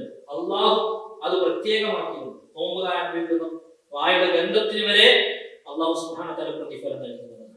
അവന്റെ ശീലത്തിന് പ്രതിഫലം നൽകുന്നതാണ്. റയ്യാൻ എന്ന് പറയുന്ന പ്രത്യേകമായ കവാടം അള്ളാഹു അവർക്ക് വേണ്ടി ഒരുക്കി വെച്ചിട്ടുണ്ട് എന്നാണ്. ഒരു ഷഹീദ് സ്വർഗത്തിൽ പ്രവേശിക്കുന്നതിന്റെ മുന്നേ വീട്ടിൽ കിടന്ന് മരിച്ച ഒരാൾ സ്വർഗത്തിൽ പ്രവേശിക്കാനുള്ള കാരണം പറഞ്ഞത് ആ മനുഷ്യൻ ഷഹീദ് കഴിഞ്ഞിട്ടും ആ രക്തസാക്ഷിയായതിനു ശേഷവും 1 വർഷം കൊണ്ട് ജീവിച്ചു എന്നാണ്. ആ 1 വർഷം കിട്ടിയപ്പോൾ റമദാൻ കിട്ടി. ആ റമദാൻ നോമ്പെടുത്ത് രാത്രി നമസ്കരിച്ചപ്പോ ഷഹീദിന്റെ മുന്നേ സ്വർഗത്തിലേക്ക് വിളിക്കപ്പെട്ടു എന്നതാണ്. അതുകൊണ്ടൊരു നന്മകളെ നമ്മൾ എന്ത് ചെയ്യരുത്, റമദാൻ നിസ്സാരമാക്കരുത്. സ്വതക്ക ഉള്ളത് കൊടുക്കണം. നീ കൊടുക്കാൻ ഒരു മനസ്സുണ്ടായാലും എങ്കിലും അത് പ്രതിഫലം. നീ പള്ളിയിൽ ഇങ്ങനെ പോകുമ്പോൾ കുറെ ആൾക്കാർ വരും, വീട്ടിലിരിക്കുമ്പോൾ അവിടെയും വരും, ഫോണിലേക്ക് കുറെ QR കോഡുകൾ വരും. അല്ലെ, ഇതൊക്കെ എന്തിനാ വരുന്നത്? നമ്മൾ ഒരു ഉസ്താദുമാരെന്ന് വെച്ചാൽ ഒരു സ്ഥാപനത്തിന്റെ പിരിവിന് വേണ്ടി, മതപരമായ സ്ഥാപനത്തിന്റെ പിരിവിന് വേണ്ടിയിട്ട് ഒരാളെ വീട്ടിലേക്ക് പോയി എന്നാണ്. അപ്പൊ അദ്ദേഹം റമദാനിൽ ഉംറക്ക് പോയിട്ടുണ്ട്. അപ്പൊ വന്ന കാണാൻ വിചാരിച്ചിട്ടുണ്ടെങ്കിലും ഇദ്ദേഹത്തിന്റെ വിലവൊക്കെ ഒന്ന് അന്വേഷിച്ചു. അപ്പൊ ഇദ്ദേഹം വന്നപ്പോ പോയി കണ്ട് റമദാനായിട്ട് ആൾ ഉംറക്ക് പോയതാണല്ലേ എന്ന് ചോദിച്ചു. അപ്പൊ ആ മുതലാളി പറഞ്ഞത് ഞാൻ പോയതാണ്. അദ്ദേഹം പറഞ്ഞത് റമദാനിലെ പള്ളിയിൽ പോയി അവിടെ പിരിവുണ്ട്, ഓഫീസിൽ നിന്ന് അവിടെ പിരിവുണ്ട്, പുറത്തുകാരുടെ നാട്ടിൽ ചോദിക്കുന്നു, വീട്ടിലിരിക്കുമ്പോഴും പിരിവ്. അപ്പൊ ഞാൻ എല്ലാം കൂടി കണക്കൂട്ടിയപ്പോ ഒരു ഉംറക്ക് പോലെ പൈസ. അപ്പൊ ഞാൻ ചെയ്താണ് ആ പൈസ ഉംറക്ക് പോയത്. ആ മുമ്പ് എങ്ങനെ ഉംറക്ക് പോയി? ഇങ്ങനെ പോയി ഇത് കൊടുക്കാതിരിക്കാൻ വേണ്ടിയിട്ടാണ് മുമ്പിൽ പോയത്. ഇതാകെ ഉള്ളത് കൊടുത്തത്, അതാരും അറിയാതെ കൊടുത്തത്. സ്വകാര്യതയിൽ നമുക്ക് ചില നന്മകൾ ഉണ്ടാകും. ഒരു പണ്ഡിതൻ മരിച്ചപ്പോഴാണ് ആ നാട്ടിലെ ആളുകൾ തെരുവിലേക്ക് ഇറങ്ങാൻ തുടങ്ങി. സൈനുൽ ആബിദീൻ റഹിമഹുല്ലാഹ്, അദ്ദേഹത്തിന്റെ ചരിത്രമൊക്കെയാണ്. പൂർവികർ ആരെങ്കിലും ഖുർആൻ ഓതുമ്പോൾ അടുത്ത ആരെങ്കിലും വന്നാൽ ഖുർആൻ അടച്ചു പിടിക്കുന്നു, പൊത്തിപ്പിടിക്കുന്നു. ഞാൻ ഖുർആൻ ഓതാണെന്ന് ചെയ്യണ്ട, എന്നെ കുറിച്ച് ഉദാഹരണം എന്റെ മനസ്സിൽ തോന്നാം. ചില പണ്ഡിതന്മാരെ കുറിച്ച് പറഞ്ഞത് അവരുടെ സുന്നത്ത് നമസ്കാരങ്ങൾ ധാരാളമുണ്ട്, പക്ഷെ ഒന്നും പള്ളി ഞങ്ങൾ കണ്ടിട്ടില്ല.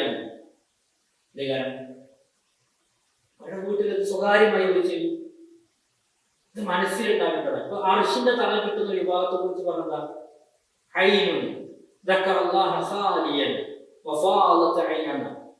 ഒറ്റക്ക് ഇരുന്നിട്ട് പഠിച്ചോൻ ആലോചിച്ച് കാര്യമാക്കുക.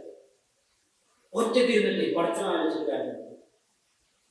ഒരു മരണം വിട്ട് ചെന്നാലിപ്പോ ആ ഒരു പിതാവാണ് ഒരു മാതാവാണ് കഴിക്കണം, ചെറിയ കുട്ടികൾ കുട്ടികളുടെ കരച്ചിൽ കണ്ടാൽ നമുക്ക് കരച്ചിൽ വരും. ഒരാൾ കരട കണ്ടാൽ നമുക്ക് കരച്ചിൽ വരും. സങ്കടപ്പെടുത്തുന്നത് കണ്ടാൽ നമുക്ക് കരച്ചിൽ വരും. പക്ഷെ ഒറ്റയ്ക്ക് ഇരുന്നിട്ട് അള്ളാഹ് ആലോചിച്ചിട്ട് കാര്യമാണ് ആൾക്കാർ. അവർക്കാണ് അർശിന്റെ തണൽ കൊടുക്കുന്നത് എന്ന് നബി സല്ലല്ലാഹു അലൈഹി വസല്ലമ നമ്മളെ പഠിപ്പിച്ചിട്ടുണ്ട്.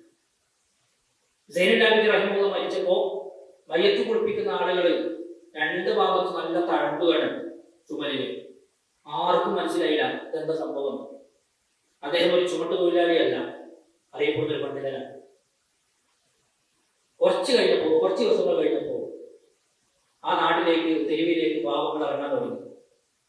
അവർ വന്നിട്ട് പറഞ്ഞു, ഞങ്ങൾ രാത്രി പട്ടിണിയോട് കൂടി ഉറങ്ങിയാലും രാവിലെ ഞങ്ങൾക്കൊരു പ്രതീക്ഷ ഉണ്ട്.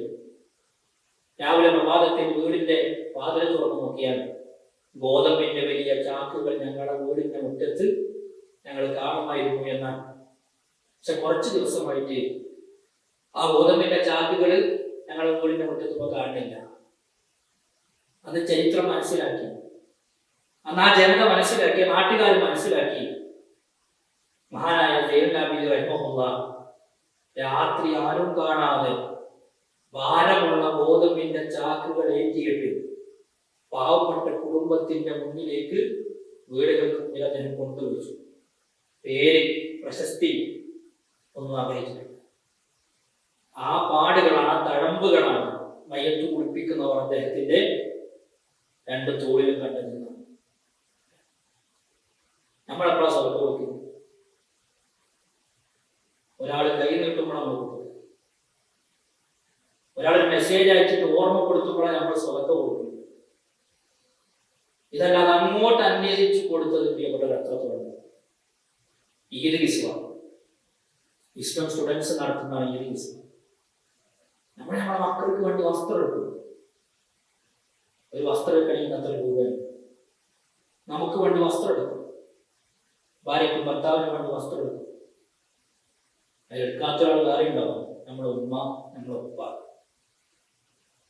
സ്വന്തം ഭാര്യയുടെ പർദ്ദയുടെ അളവ് നമുക്കറിയാം. ഉമ്മാടെ വസ്ത്രത്തിന്റെ അളവ് അറിയും. ഉമ്മാടെ പർദ്ദയുടെ അളവ് അറിയും. ഒരു കർച്ചീഫെങ്കിലും പറയാതെ വാങ്ങി കൊടുത്തിട്ടുണ്ട്. ഒരു തട്ടമെങ്കിലും പറയാതെ വാങ്ങി കൊടുത്തിട്ടുണ്ട്. ഇത് എന്ന് പറഞ്ഞാല് ഡ്രസ് എടുക്കാൻ കഴിയാത്ത അനാഥകളായി നമ്മുടെ പരിസരങ്ങളിൽ കഴിയുന്ന എത്രയോ കുടുംബങ്ങളുണ്ട്. പെരുന്നാൾ വരുമ്പോൾ ആ ഉമ്മയുടെ മനസ്സിൽ തീയാണ്. എല്ലാ കുട്ടികളും പുത്തൻ വസ്ത്രം ധരിച്ച് പള്ളിയിലേക്ക് പോകുമ്പോൾ, പരിസരത്തേക്ക് വീട്ടുമുറ്റത്തേക്ക് ഇറങ്ങുമ്പോൾ എന്റെ കുട്ടിക്ക് ഞാൻ എന്ത് ധരിപ്പിച്ചു, അവരെന്നോട് ചോദിച്ചാൽ ഞാൻ എന്ത് മറുപടി പറയും? പ്രിയപ്പെട്ടവർ, അവർക്കുള്ള വലിയൊരു കൈത്താനാണ് ഈ വിസ്വ എന്ന് പറയുന്നത്. അതുകൊണ്ട് 1000 രൂപ നമുക്ക് ഈ റമദാൻ അതിനു വേണ്ടി മാറ്റിവെക്കുകയാണ്. നമ്മളെ മക്കളെ പോലെ നമ്മൾ അവരെ കാണുന്നു. ആ മക്കളുടെ നിഷ്കളങ്കമായ പുഞ്ചിരി, ആ ഉമ്മയുടെ അല്ലെങ്കിൽ ആ പാവപ്പെട്ട കുടുംബത്തിന്റെ ഒരു പ്രാർത്ഥന, വലിയൊരു കാര്യമാണ്. 1000 രൂപ നിസ്സാരമായ പൈസ ഞാൻ പറയുന്നില്ല. പക്ഷെ അത് കൊടുത്താൽ കിട്ടുന്നത് സഹോദരങ്ങളെ വലിയൊരു തൗഫീഖാണ്, അല്ലെങ്കിൽ വലിയൊരു കാര്യമാണ്. എന്ത് ചെയ്യണം? കൃത്യമായി നമ്മൾ മനസ്സിലാക്കും. അതുകൊണ്ട് സ്വതക്ക എന്നുള്ളത് മനസ്സറിഞ്ഞു കൊടുക്കുന്നത്. ഒരു പള്ളിയുടെ ആവശ്യത്തിന് വേണ്ടി ഒരാൾ വന്നാൽ ഒരു അവസരം കിട്ടിയെന്ന് നമ്മൾ ചിന്തിക്കേണ്ടത്. നമ്മൾ ആരെന്റെ നമ്പർ എന്ന്, ആരെ എന്നോട് ഇങ്ങോട്ട് വരാം, എന്നോട് ഇങ്ങോട്ട് വരാൻ പറഞ്ഞത്, അല്ലെങ്കിൽ അവര് പറഞ്ഞതായിരിക്കും എന്നൊക്കെ പറഞ്ഞ് നമ്മൾ കുറെ കാരണങ്ങൾ പറയും.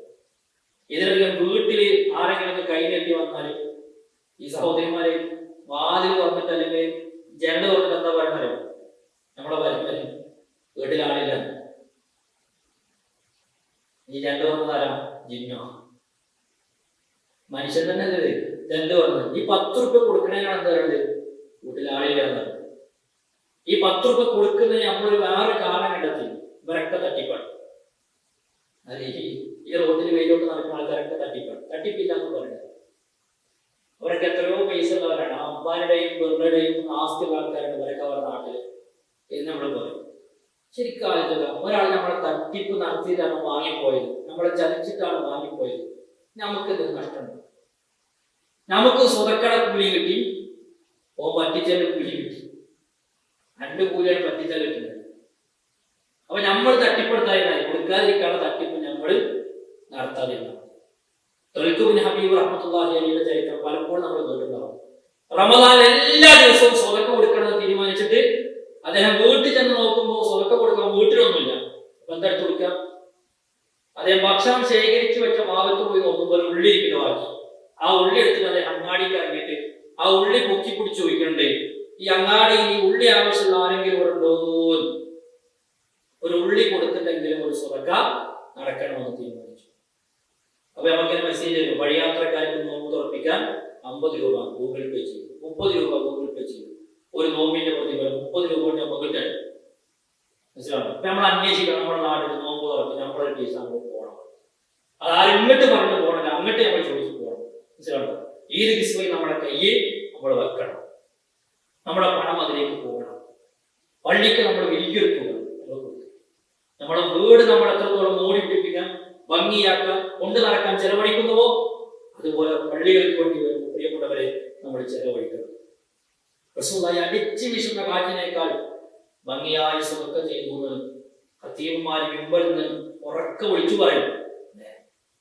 ആരാ റസൂലുള്ളാഹി എന്നാണ് നമ്മുടെ വീട് മറിച്ചു നോക്കി, അടുപ്പ് പോകാത്ത റസൂലുള്ളാഹിന്റെ വീട്. റസൂലിന്റെ വീടിന്റെ അവസ്ഥ എന്താ? കൗമാരത്തിലെത്തിയ കുട്ടി കൈ ഉയർത്തിയാൽ മുകളിൽ തട്ടുന്നതാണ്. അത്രയും ചെറിയൊരു ഹൈറ്റ്. ആ വീട്ടിൽ താമസിച്ച, അടുപ്പ് പുകയാത്ത, ഭക്ഷണമില്ലാതെ, ഉറക്കം വരാതെ അങ്ങാടിയിലേക്ക് ഇറങ്ങി നടക്കേണ്ടി വന്ന റസൂലുള്ളാഹി സ്വല്ലല്ലാഹു അലൈഹി വസല്ലമ റമദാൻ എത്തിയപ്പോൾ നമുക്ക് എടുത്ത് കൊടുത്തു. നമ്മൾ അങ്ങനെ കൊടുക്കണമെന്ന് പറയില്ല, നമ്മുടെ സമ്പത്തിന്റെ ഒരു ഭാഗം നമ്മൾ ചെലവഴിക്കണം. അപ്പൊ അതിലൊരു സംശയമുള്ള സഹോദരങ്ങളെ, ആ റമദാൻ അതിലുള്ളതാണ്. അതേപോലെ തന്നെ അവസാനിപ്പിക്കുമ്പോൾ അവസാനത്തെ 10 നമ്മുടെ ഇത്തികാഫ് അത് പള്ളിയിലാണ്. ഒരു ടെക്സ്റ്റൈൽസിലല്ല, ഒരു ഷോപ്പിംഗ് കോംപ്ലക്സിലല്ല, ഏതെങ്കിലും ഒരു ഓഫർ മാർക്കറ്റിലല്ല, അല്ലെങ്കിൽ ഏതെങ്കിലും ഒരു ഫുഡങ്ങാടിയിലല്ല. നമ്മുടെ അവസാനത്തെ 10 രാത്രികളിൽ അത് പള്ളിയിലാണ്. യുവാക്കളുടെ പ്രത്യേകം നമ്മൾ സാധാരണ പറയും, റമദാൻ വന്നാൽ യുവാക്കൾക്ക് പ്രത്യേക ഗ്രൂപ്പ് വരും. ആ ഗ്രൂപ്പിലെ അർത്ഥം എന്താ പറയുക, എവിടെയാണ് നല്ല മന്തി കിട്ടുക എന്നുള്ളത്. ഏതൊരു മകീവിന് മന്തി കിട്ടുന്ന സ്ഥലം, നല്ല ഫുഡ് കിട്ടുന്ന സ്ഥലം. കുറച്ച് വലിയ ജോലി തിരക്കുള്ള ആൾക്കാരൊക്കെ ആണെങ്കിൽ അവരുടെ ഗ്രൂപ്പിൽ ചർച്ച എവിടെയാണ് പെട്ടെന്ന് തറാവീഹ് കഴിയണ പള്ളിയാണ്, പെട്ടെന്ന് തറാവീഹ് കഴിയണ പള്ളി എവിടെയാണ്. അങ്ങനെയാണ് ഓരോരുത്തരുടെ ചർച്ച. പിന്നെ ഇപ്പൊ തറാവീഹ് കഴിഞ്ഞെന്ന പണിച്ചാല് അങ്ങാടി കൂടെ തെരഞ്ഞു നടക്കുക. എന്ത് മാങ്ങുപ്പരുത്, കുലുക്കി സർവത്ത്, ഇത് തെരഞ്ഞ് അങ്ങാടി രാത്രി കാലം കഴിച്ചു. റമദാന്റെ രാത്രി എന്ന് പറഞ്ഞാൽ അല്ലാഹു സുബ്ഹാനഹു വ തആല ആളുകളെ നരകത്തിൽ നിന്ന് മോചിപ്പിക്കുക. ഇവനാ രുചി തേടി നടക്കുക. നരകമോചനം നമുക്ക് വലുത്, ഇവർ രുചിയുടെ പിന്നാലെയാണ് ചെയ്യുന്നത്, ഇവൻ പോകുന്നത്. അതുകൊണ്ട് റമദാൻ അവസാനത്തെ 10 രാത്രി എങ്കിലും നമുക്ക് എന്ത് ചെയ്യണം? പകരം ഞാൻ പറയണില്ല, ജോലിയാണ്, നമ്മുടെ ദുനിയവിയായ കാര്യങ്ങളുണ്ട്. രാത്രി എങ്കിലും നമ്മൾ കഴിച്ചു കൂട്ടും. ഇനി പകല് കഴിച്ചു കൂട്ടാൻ കഴിയുമോ? അത് ഏറ്റവും ഹൈറായ കാര്യം. റസൂലുള്ളാഹിന്റെ പള്ളിയുടെ അവസ്ഥ, റസൂലുള്ളാഹി സ്വല്ലല്ലാഹു അലൈഹി വസല്ലമ ജീവിതത്തിൽ പ്രിയപ്പെട്ടവരെ ഒരിക്കലും ഒഴിവാക്കാത്ത ഒരു സുന്നത്താണ്. ഏത് സുന്നത്തിൽ പെട്ട ഒരു സുന്നത്താണ് അത് ഇഅ്തികാഫ് എന്ന് പറയുന്നത്. റസൂലുള്ളാഹിന്റെ പള്ളിയുടെ വലിപ്പത്തിൽ 23 മീറ്ററാണ് അതിന്റെ നീളം. 23 മീറ്റർ. ഒരു 3-4 സൊഫ് മാത്രമാണ് മേൽക്കൂരുള്ളത്, ബാക്കിയൊക്കെ തുറന്നിട്ട ഭാഗമാണ്.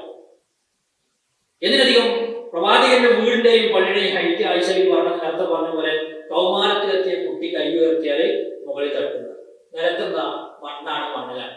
ഈ ഒരു ചെറിയ ചുരുങ്ങിയ ഈ മണ്ണിൽ, ആ മണലിൽ നബി സല്ലല്ലാഹു അലൈഹി വസല്ലം തങ്ങൾ വന്നിരുന്നിട്ടുണ്ടെങ്കിൽ, പ്രവാചകന്റെ വഫാത്തിന് ശേഷവും പ്രവാചക കുട്ടിമാർ പള്ളിയിൽ ഇഅ്തികാഫ് ചെയ്തിട്ടുണ്ടെങ്കിൽ ഇത് നമുക്ക് പള്ളിയിൽ വന്നിരിക്കാനുള്ള തെളിവാണ്. മനസ്സിലാണോ? ആ പള്ളിയിലെ പരിപരുത്ത കാർപ്പറ്റിൽ കിടക്കുമ്പോൾ ശരീരത്തിൽ അനുഭവിക്കുന്ന വേദന അത് മണ്ണിൽ കിടക്കുമ്പോൾ നമുക്ക് ആസ്വാദനമായി തീരും. പരലോകത്ത് നിൽക്കുമ്പോൾ നമുക്ക് കുളിരായി അനുഭവം. അവിടെ വന്നത് നിങ്ങൾ കിടന്നുറങ്ങി നോക്കി, ക്ഷീണം വന്ന് ഉറങ്ങി, ആ ഉറക്കത്തിന് വരെ കൂടിയുണ്ട്. ഒരിക്കലും പ്രവാചകൻ അവസാനത്തെ 10 ഭാര്യമാരുടെ ശരീരത്തിന്റെ സുഖം തേടിയിട്ട് പോയിട്ടില്ല. വീട്ടിലെ സൗകര്യങ്ങളിലേക്ക് റസൂലുള്ളാഹി സ്വല്ലല്ലാഹു അലൈഹി വസല്ലം തങ്ങൾ കിടക്കാൻ പോയിട്ടില്ല. അതുകൊണ്ട് നമ്മുടെ ഭാര്യമാരുടെ ശരീരത്തിന്റെ സുഖം തേടി, ഭർത്താവിന്റെ ശരീരത്തിന്റെ സുഖം തേടി, വീട്ടിലെ മെത്തയുടെ സുഖം തേടിയിട്ട് നമ്മൾ ഒരിക്കലും പോകരുത്. ഈ റമദാൻ നമുക്ക് മാറ്റണം. അവസാനത്തെ 10 രാത്രികൾ ഞാൻ പള്ളിയിൽ ഉണ്ടാകുമെന്നൊരു പ്രതിജ്ഞ, ഒരു ഉറപ്പ് നമുക്ക് ഉണ്ടാകണം. ആ നിലയ്ക്ക് നമ്മൾ ചെയ്യണം. ഈ റമദാൻ ധന്യമാക്കാൻ നമുക്ക് സാധിക്കണം. അല്ലാഹു സുബ്ഹാനഹു വ തആല അതിനുള്ള തൗഫീഖ് നമുക്കെല്ലാം നൽകി അനുഗ്രഹിക്കുമാറാവട്ടെ. പ്രിയപ്പെട്ടവരെ, അഹ്ല റമദാൻ കൊടുക്കുമ്പോൾ തന്നെ എന്തായിരിക്കും അവിടെ പറയാനുണ്ടാവുക എന്നതിനെ കുറിച്ചുള്ള ധാരണ നമുക്ക് മുൻകൂട്ടി ഉണ്ടാകും. അതുകൊണ്ടാണ് ഇതിലേക്കും വിശാലമായി പോകാതെ നോമ്പിന്റെ പ്രതിഫലമോ റമദാന്റെ കാര്യങ്ങളോ നോമ്പ് മുറിയുന്ന കാര്യങ്ങളോ ഇതെല്ലാം നമ്മൾ എല്ലാ വർഷവും കേൾക്കുന്ന കാര്യങ്ങളാണ്. ഇവരിൽ നിന്ന് എത്രയോ ഉത്ബോധിപ്പിക്കപ്പെടുന്ന കാര്യങ്ങളാണ്. നമ്മുടെ ഫോൺ എടുത്താൽ ഇനി വരുന്ന ക്ലാസ്സുകൾ, അതുപോലെ തന്നെ ലേഖനങ്ങൾ, ഇതെല്ലാം അതുമായി ബന്ധപ്പെട്ട കാര്യങ്ങളാണ്. സംശയ നിവാരണങ്ങൾ, ഇതെല്ലാം ഉപയോഗപ്പെടുത്തി നമ്മുടെ കാര്യങ്ങൾ കൃത്യമായി പഠിച്ച് നമ്മൾ മുന്നോട്ട് പോകണം. അതുകൊണ്ടാണ് ഞാൻ ഈ രൂപത്തിൽ നിങ്ങൾക്ക് മുന്നിൽ വിഷയം വെച്ചത്. അല്ലാഹു സുബ്ഹാനഹു വ തആല നമ്മുടെ എല്ലാ നന്മകളും നമ്മിൽ നിന്നും സ്വീകരിക്കുമാറാകട്ടെ. നമ്മുടെ തിന്മകൾ അല്ലാഹു സുബ്ഹാനഹു വ തആല വിട്ടുപുറത്ത് മാപ്പാക്കി തരുമാറാകട്ടെ. അതേപോലെ തന്നെ നമ്മുടെ വീഴ്ചകൾ അല്ലാഹു എല്ലാം നമുക്ക് പുറത്തു തരുമാറാകട്ടെ. പരിശുദ്ധ റമദാനിൽ ജീവിക്കാനുള്ള തൗഫീഖ് അല്ലാഹു നമുക്ക് എല്ലാവർക്കും നൽകുമാറാകട്ടെ. രോഗികളായി കഴിയുന്ന ആളുകളുണ്ട്, അല്ലാഹു സുബ്ഹാനഹു വ തആല പൂർണ്ണമായ ശിഫ നൽകി അനുഗ്രഹിക്കുമാറാകട്ടെ. സിറിയയിൽ, ഫലസ്തീനിൽ പ്രയാസം അനുഭവിക്കുന്ന മുസ്ലിമീങ്ങൾ അല്ലാഹു സുബ്ഹാനഹു വ തആല സമാധാനവും നിർഭയത്വവും പ്രദാനം ചെയ്ത് അനുഗ്രഹിക്കുമാറാകട്ടെ. അവർക്ക് നഷ്ടപ്പെട്ടതിനേക്കാൾ ഉത്തമമായതിനെ അല്ലാഹു പകരം കൊടുക്കുമാറാകട്ടെ. റബ്ബനാ ആതിനാ ഫിദ്ദുനിയ ഹസന വഫിൽ ആഖിറതി ഹസനത വഖിനാ അദാബന്നാർ.